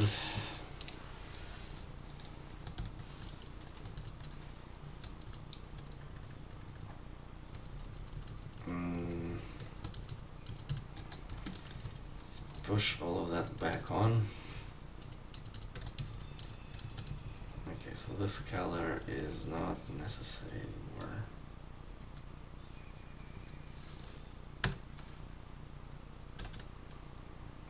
Yeah. Commando, Lemurian. And this is screen rects.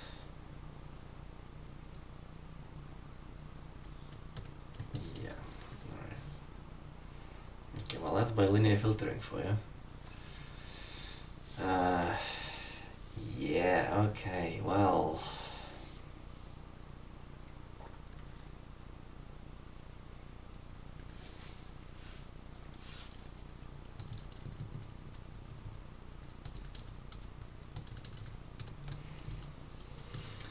Yeah, this would have to be a scale factor, and we would have to pick the right texture to display.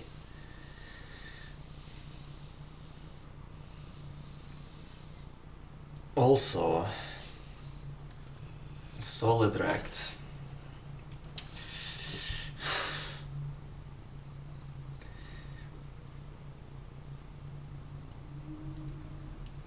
Yeah, the white pixel is kind of special, I suppose.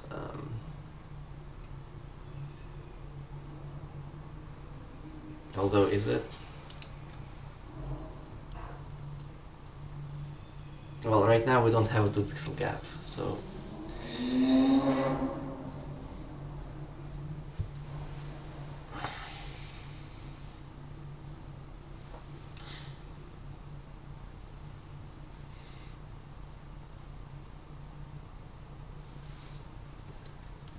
It's like for solid rects specifically, we kind of want...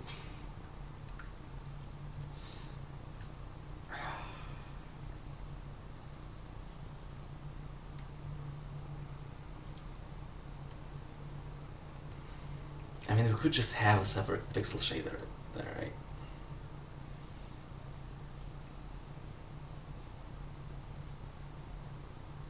Like textured and solid. Oh, well, a different sampler will do as well. Just nearest.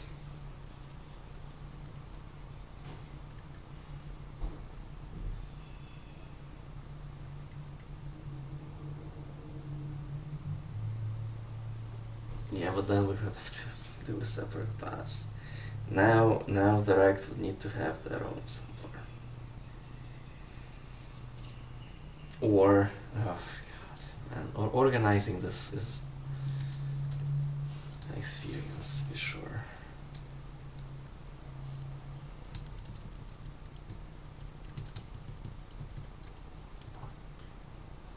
I mean, the fact that it's drawing everything at least means that we are passing all this correctly. So that's something.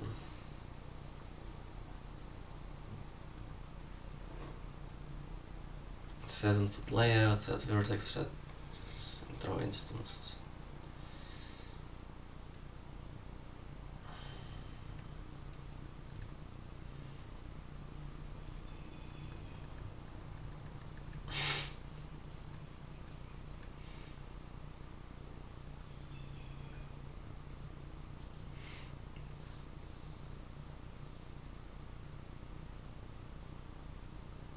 I mean, I guess I could just have another one of these.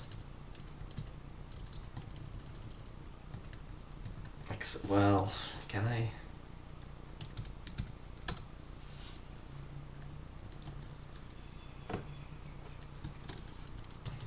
Oh, I suppose I should commit this.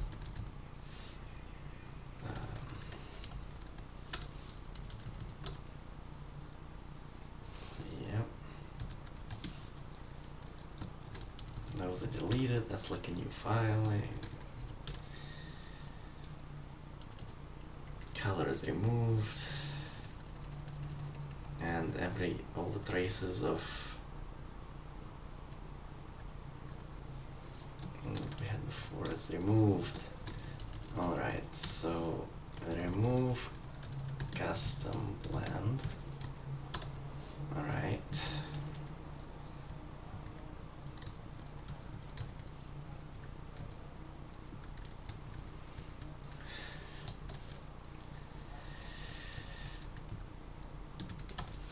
Okay.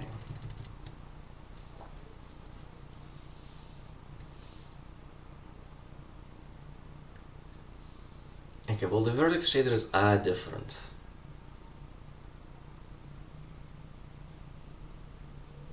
If only in the first part.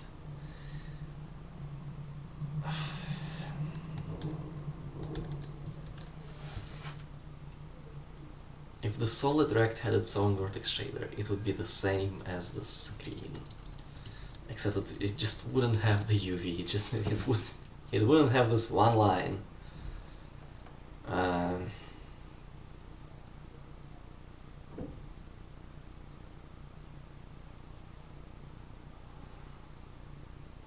Everything else it would have.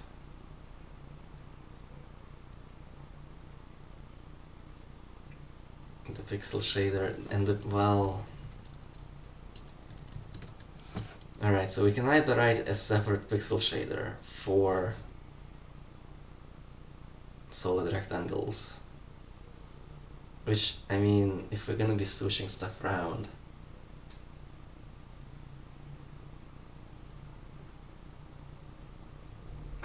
maybe this isn't even a good way to like factor it.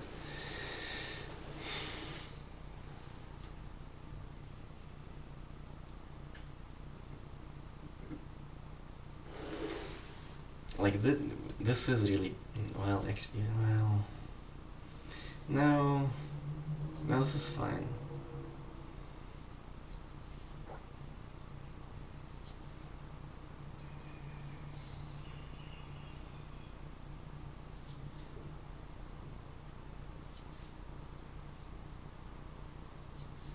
But then, okay, so what would that look like? PS texture and PS solid, like that's what it would look like, and you would just return color, like that's what it would look like, right? And then rects, you would have to have one of these pixel shaders in here, but that's separate from the vertex.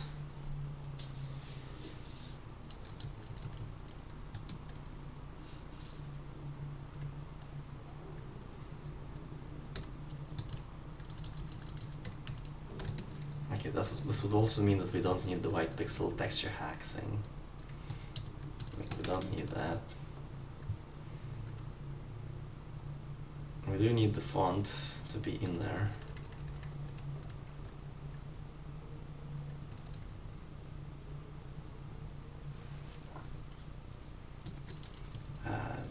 white pixel thing goes away. Alright.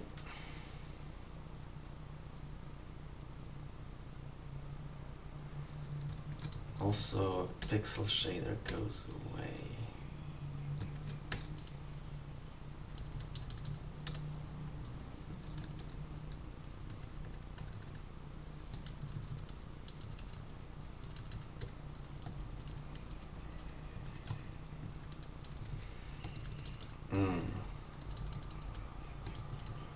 Okay, so this is gonna have to be create pixel shader. We're gonna pull that out. Actually, with temp memory.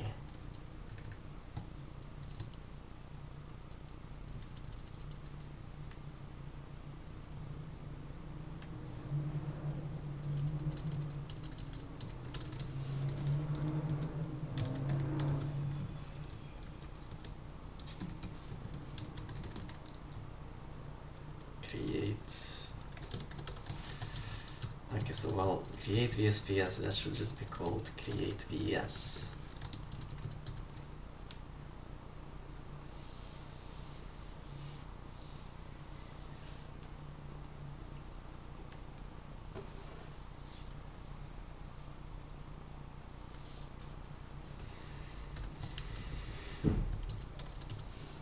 And actually, this is not, this is just,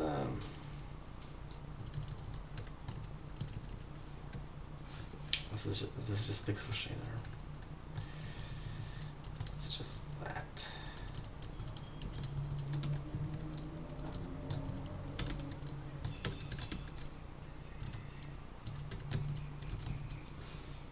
So this is arena.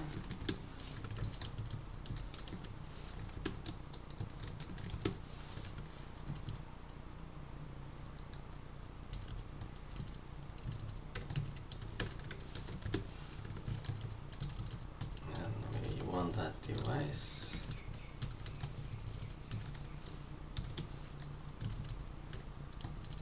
And well, this is just the result.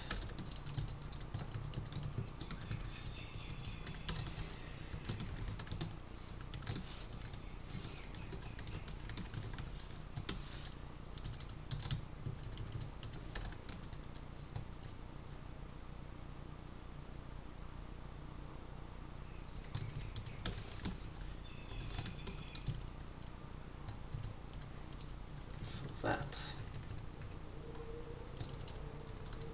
and oh, name.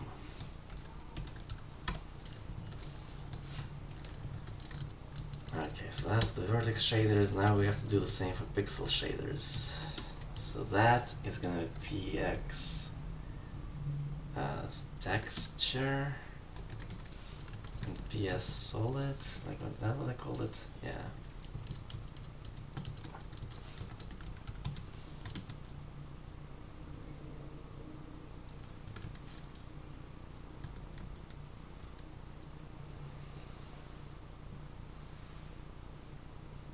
Yeah, hopefully,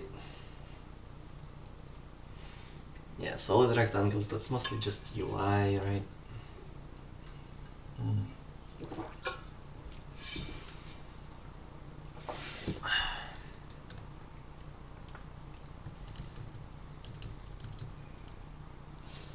PS %.stars.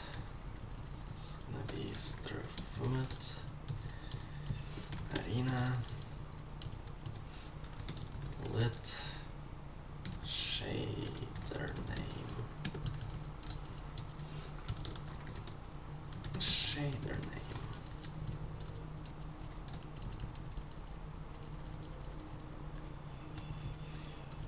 Yeah, maybe the arena should be the first argument. Like, it's kind of weird otherwise.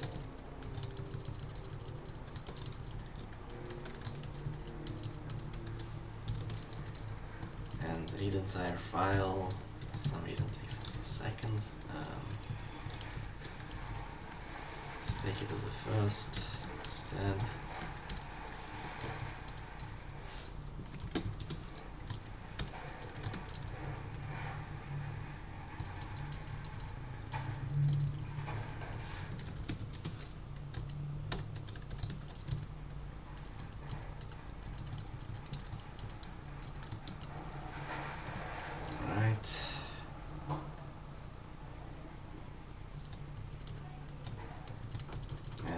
course, this needs to be moved out here.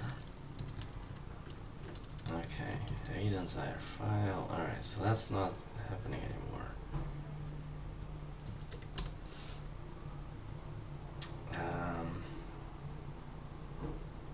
So D3D11 rects screen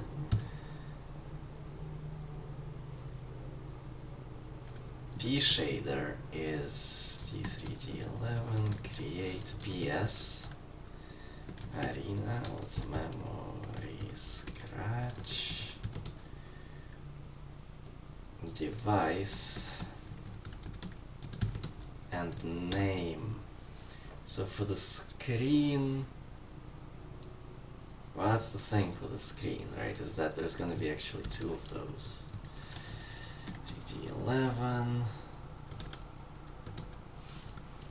Yeah, so we're gonna add another one. So it's sprite,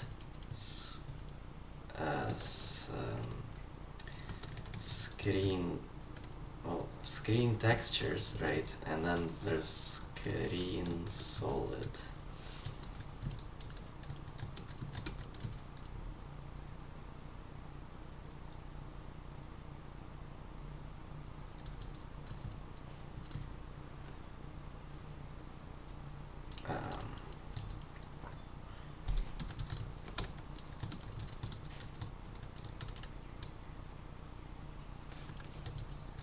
Screen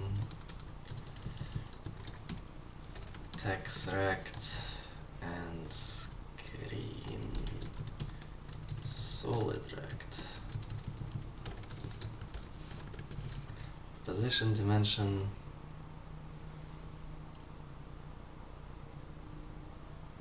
Actually, come to think of it, texrect doesn't even need a dimension. Although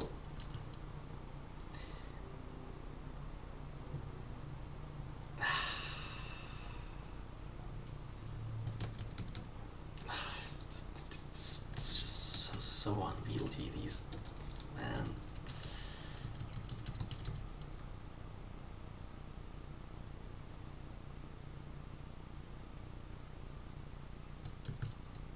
Yeah, it's there's only one type of screen rect.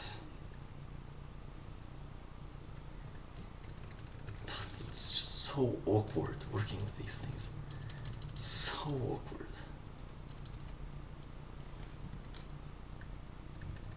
I mean, okay, well, let's just try it this way. Maybe maybe I'll think of a better way. Alright, what is this?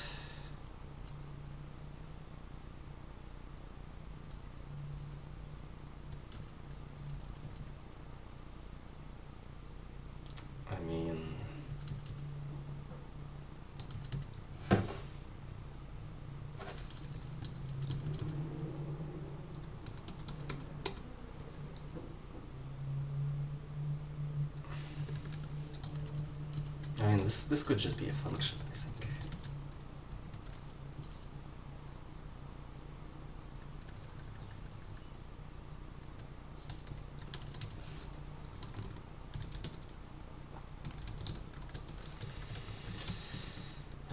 Create rect storage.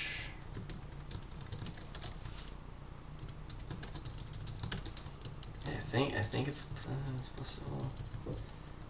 Well, is it? Like, these things can't really have a type, so no.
that's what it is.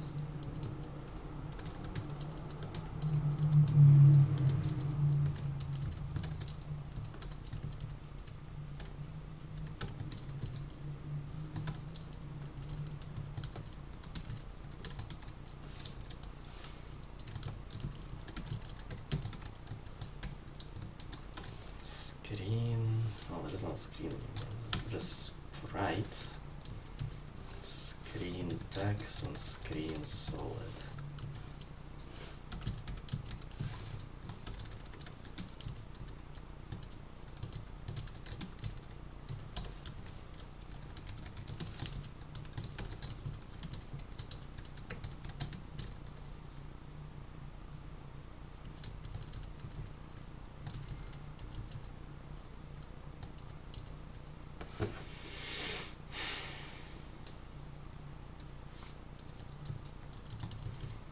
Yeah, so screen text and screen solid.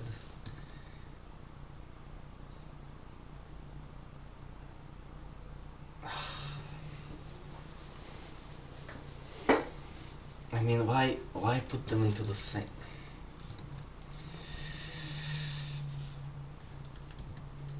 Maybe they should just.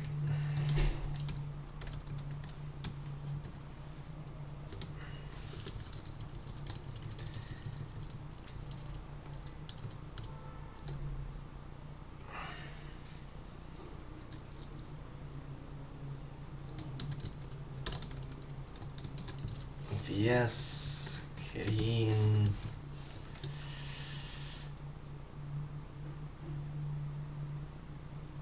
Yes, sprite. Ah, God, it's not really even sprite. It's world, right? Like.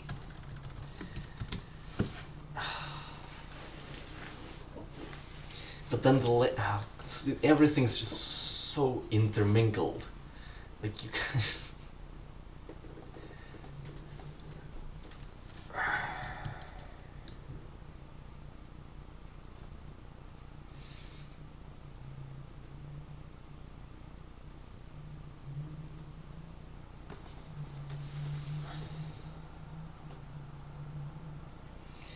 And the constant buffer isn't really required. Well, actually, it is. It is. See, if you separate them out completely, then you have to repeat the constant buffer. If you put them all into the same place, then well, then that's not so bad, I guess.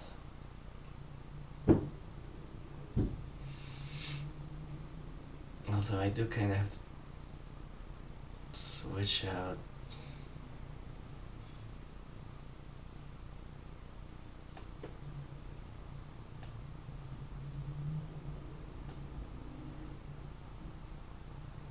Yeah, I mean, I guess maybe the solid. This is a lot of changes that you have to make.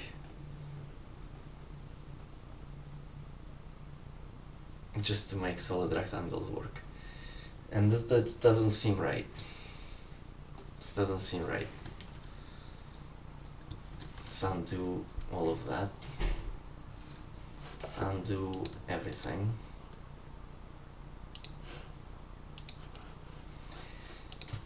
Okay, where are we at? 2 different vertex shaders for sprites and screen rectangles, and 1 pixel shader. That's where we're at. Okay, so the glyphs are being drawn. You know what? We know how to add the 2 pixel gap, so might as well just do that. Press 2 pixel pad.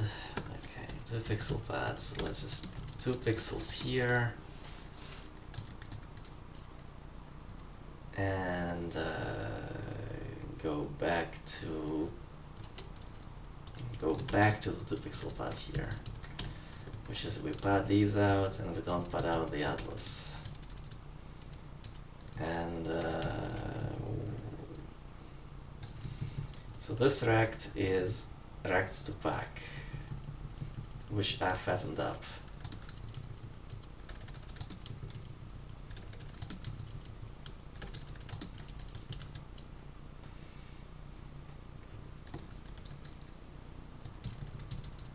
Okay, so there's the 2 pixel gap now, so it looks the same.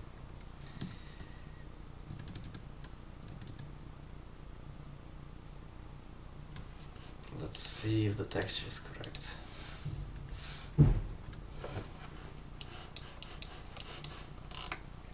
Well, input. I want input.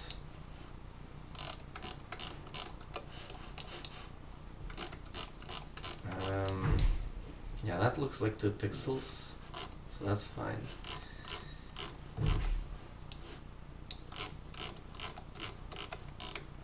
Let's look at this part, texture.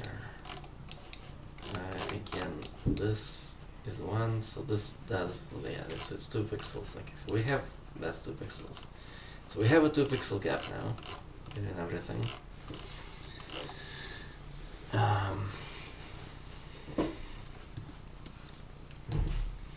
Alright.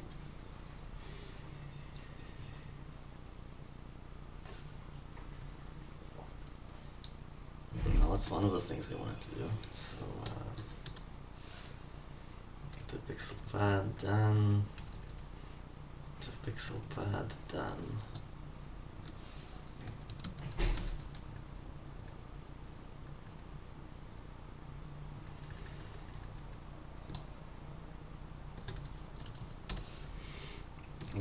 I mean, go back to the 2 pixel pad.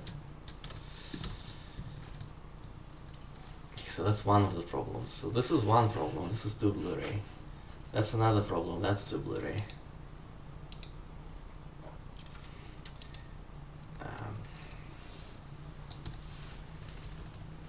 But let's see if at least the thing that's drawing correctly is actually drawing correctly.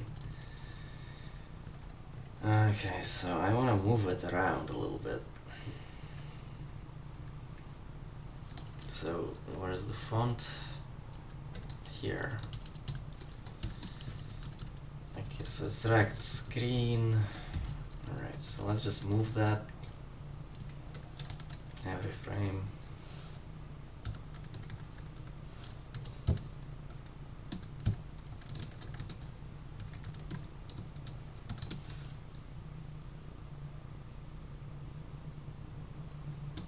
Actually,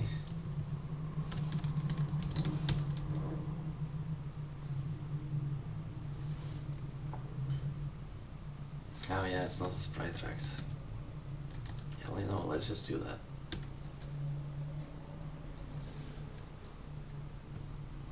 Okay, so now that thing's moving. Oops, nope. 4, yeah. Is it moving? Yeah, it's moving. It's just very slowly. Okay, well, I mean, we kind of want it to move a little faster than that.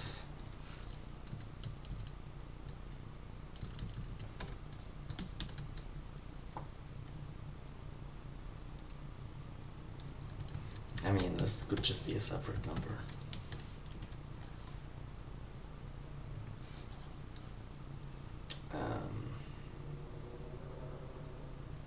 Yeah.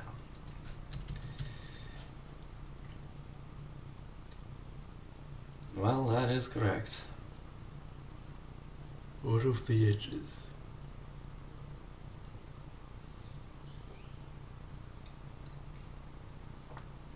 The edges seem correct as well.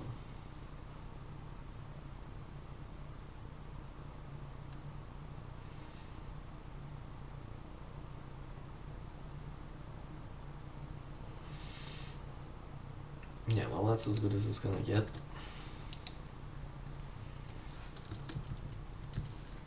If we move it on the Y as well. And the flashing, like if only it didn't flash like that, it would look pretty smooth.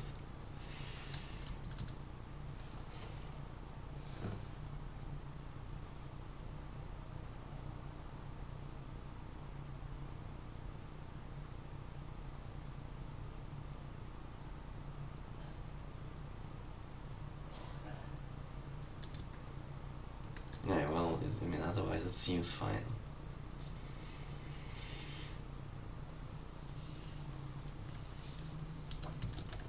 Okay, verified to work. Now, how are we gonna solve that problem? Well, change the sampler, right? Change the sampler would probably be the fastest solution. But then all of those solid rectangles would need to go to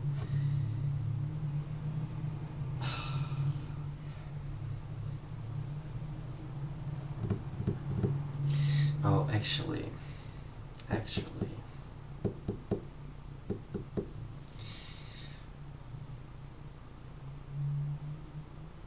bilinear, come to think of it, right?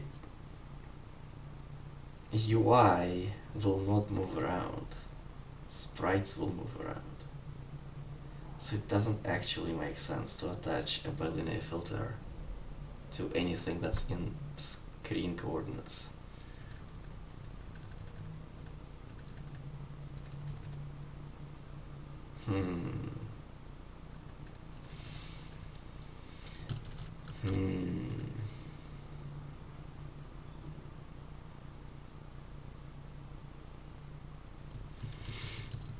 Actually, this could be compressed, come to think of it.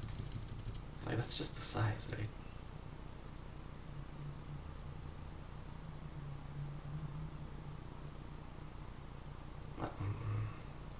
Well, it can, but it can't. Okay, let's compress that while we're here. D3, D11, create rect storage. Rects.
Well, that is the compression.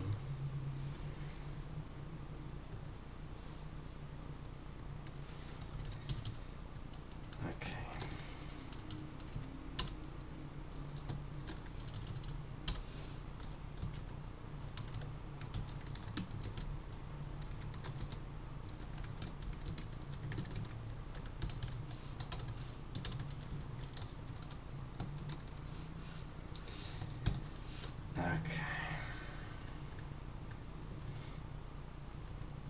Well, let's test out how good our compression is. Because now we kind of want to take the sampler and switch it out.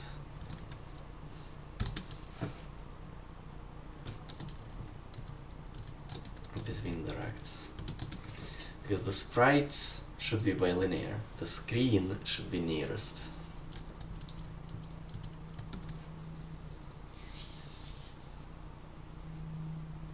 Because it's gonna be UI which doesn't move. The sprites do move, and their positions will be specified using world coordinates, not screen coordinates.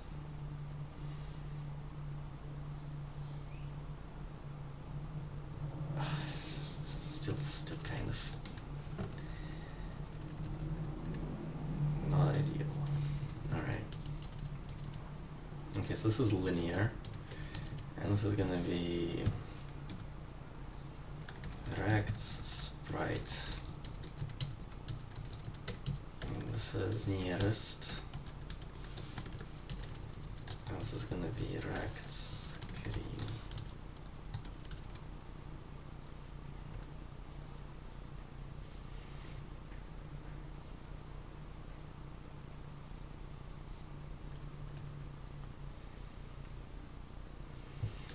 Okay, so this set samplers.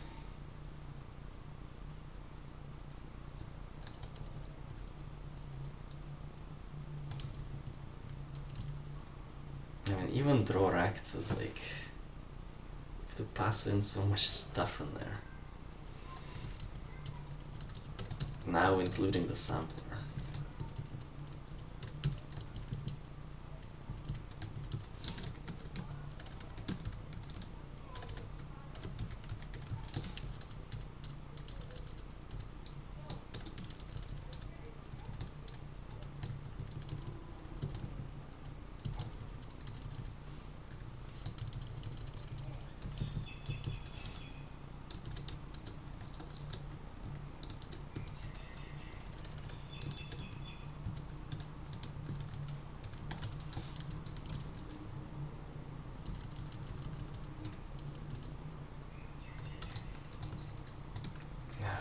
So the device context, oh god, ID3D11 device context set sampler, PS set samplers context sampler. Context start slot, number of samplers, sampler, that.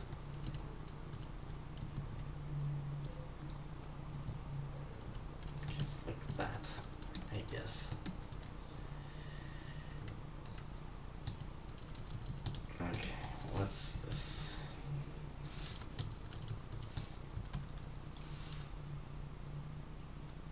Sampler state.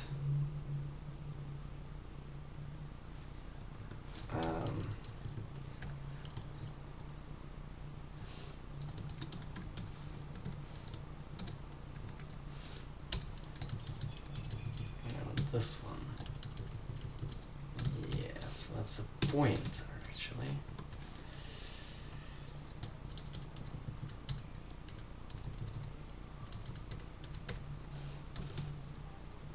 D3D11 is Roy rects sampler. D3D11 test Roy. Alright. Okay, so now that's drawn correctly.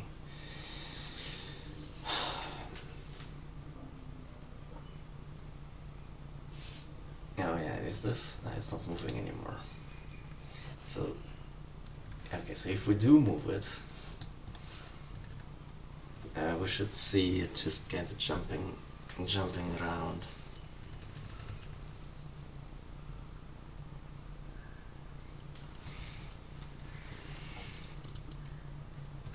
I mean, I guess we couldn't verify that.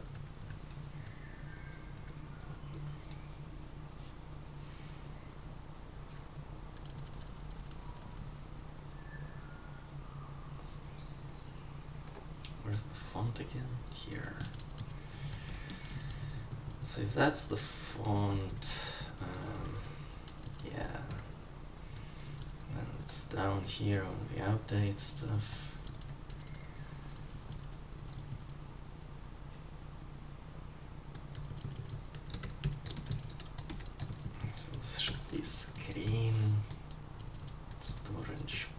enter position x plus equals.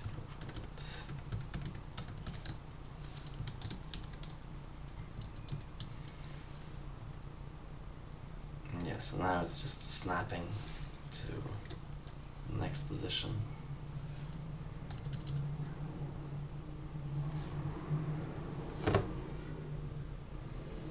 Yeah. Which is what we want, that's fine. Okay, what?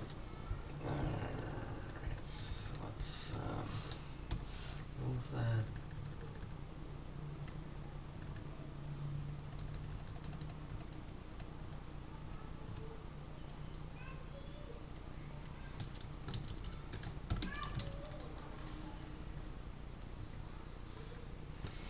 Okay, well, okay, so that's drawn correctly, this is drawn correctly. It's just these world unit sprites that need to be drawn differently.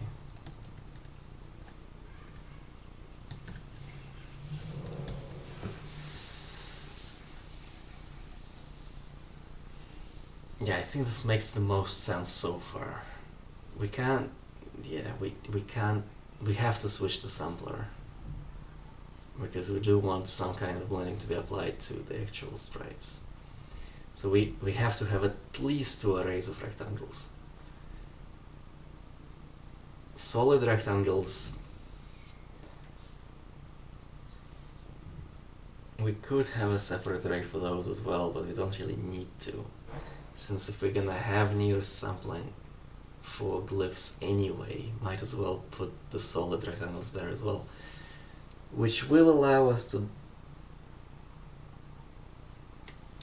draw all the screen rectangles easier, because you just draw them in the right order and it looks correct.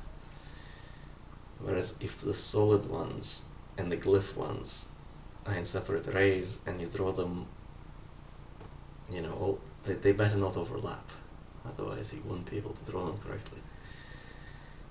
Or all the solid ones needs to be behind the glyphs or something like that. Which means you wouldn't be able to hover, for example. You wouldn't be able to create a floating rectangle that covers up some text without having to constantly switch back and forth or have depth, so extra complexity. Yeah, so this is probably the simplest way to organize it.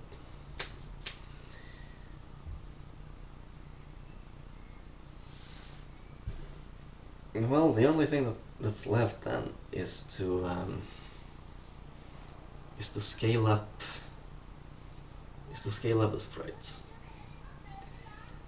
and put those into the atlas and then refer to them. Refer to, I guess, well, I mean that's just MIPS, right? It's MIP mapping.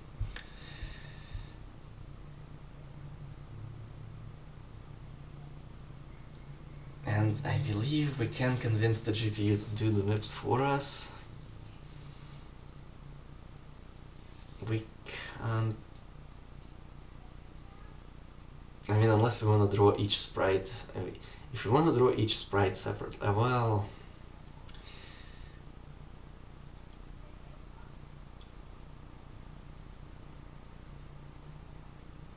yeah, I mean, it's not that hard to, these are very low resolution sprites. It's not that hard to just generate some MIPS ourselves. And if we are only allowing exact scaling, well, that's a lot less permutations of things to test, I suppose, so, and it's probably what you want for pixel art anyway. Yeah, so we'll just generate the MIPS ourselves in actually, let's commit whatever we have.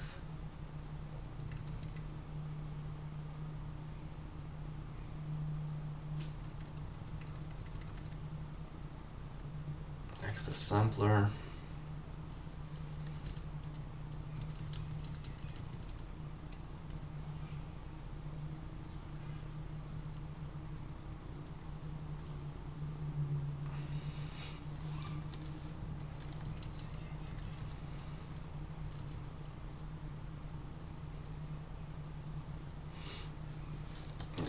let's compress that, and that's probably all for today. Okay, what do we got here? That's all. Actually, hold on.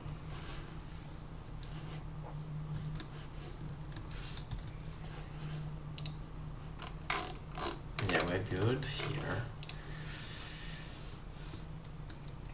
So let's add an actual to do.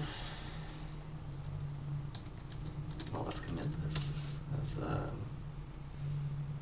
nearest sampling for all screen rects. So nearest sampling for all screen rects. And then in here, MIPS. Alright, so that will fix the blurriness for the sprites. Okay, what to-dos do we have otherwise? Pro autogen, offsets, MIPS, scale factor, because we're change to scale factor and only allow exact scaling for the sprites. Better way to move by screen pixels. So we don't actually need that now that we are not doing our own blending. So let's just remove it.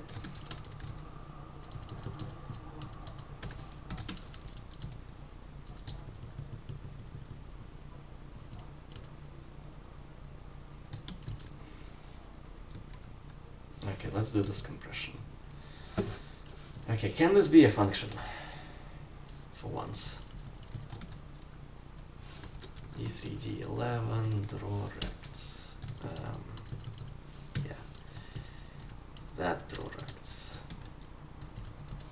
Static void D3D11 copy rects.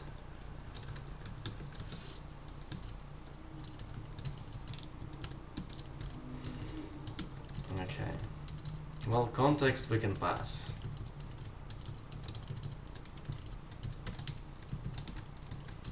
Certainly.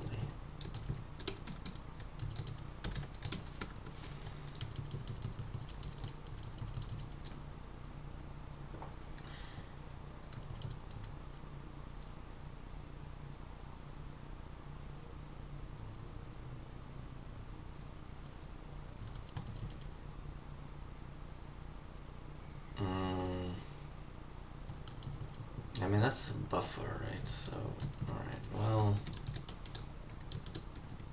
buffer, that's destination.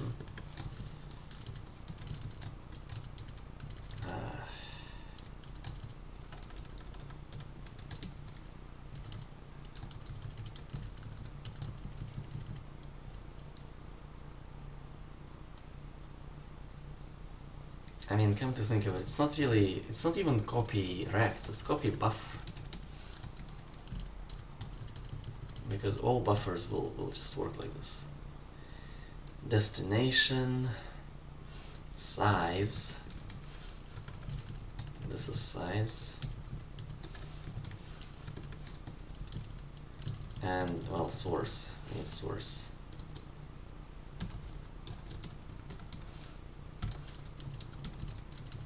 Yeah, it's like a glorified memcopy, really.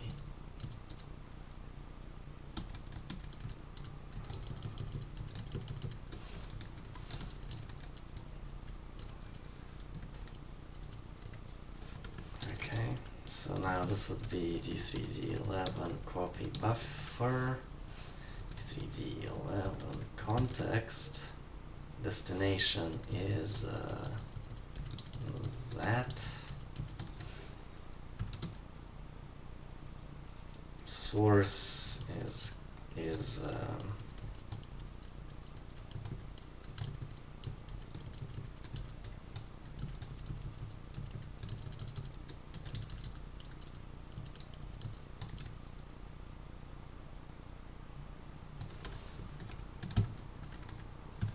source is that, and size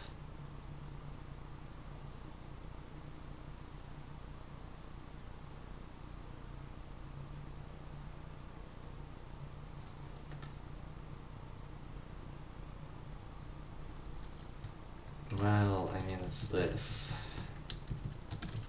Yeah, that's, well, okay.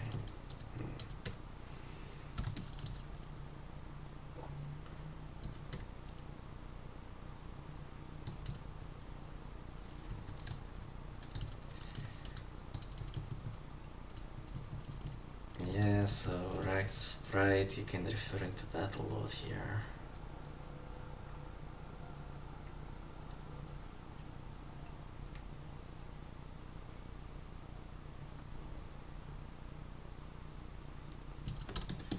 Alright.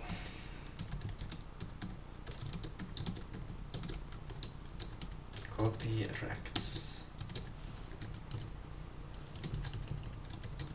Okay, so it's just this, but it's rects like this.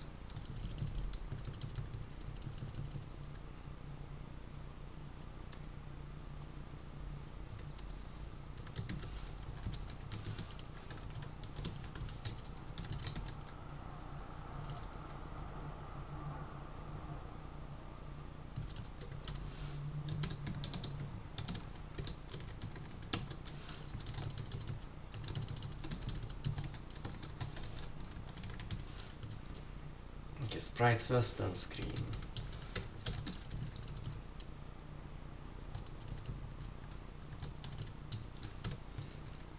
And we can even call that just here. 3D11. Context. Destination is this buffer here. Source is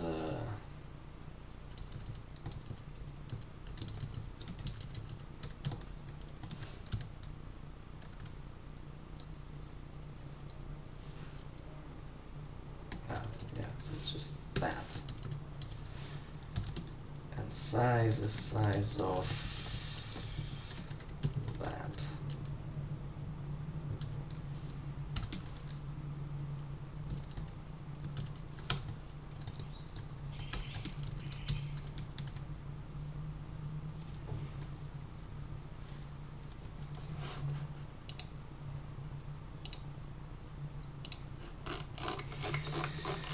Okay.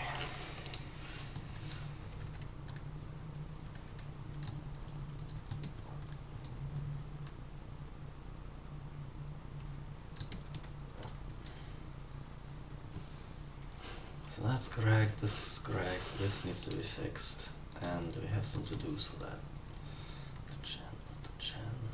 MIPS.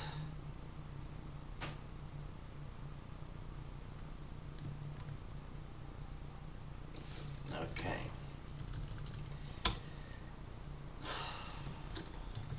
Well.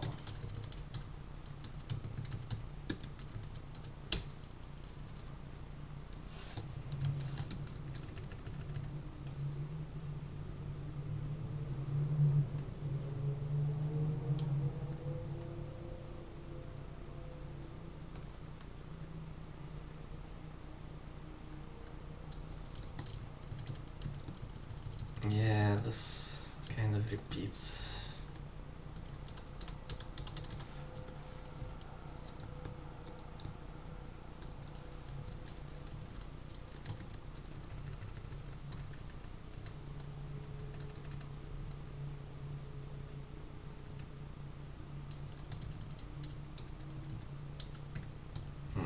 Well, not really.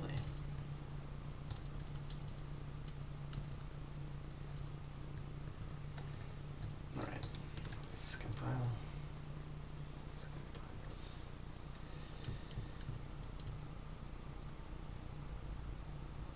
Alright.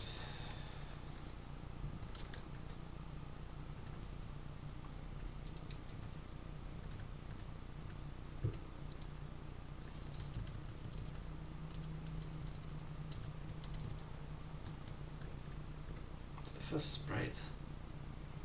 It's the command.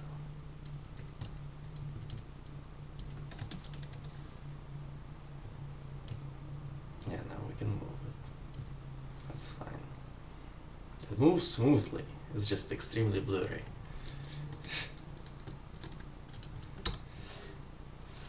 And well, I guess I could just return this to where it was.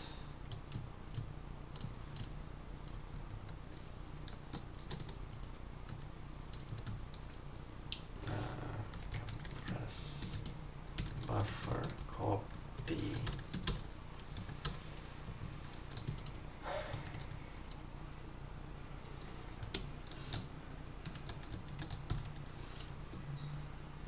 Okay, well, that's all for today. Thanks, everyone.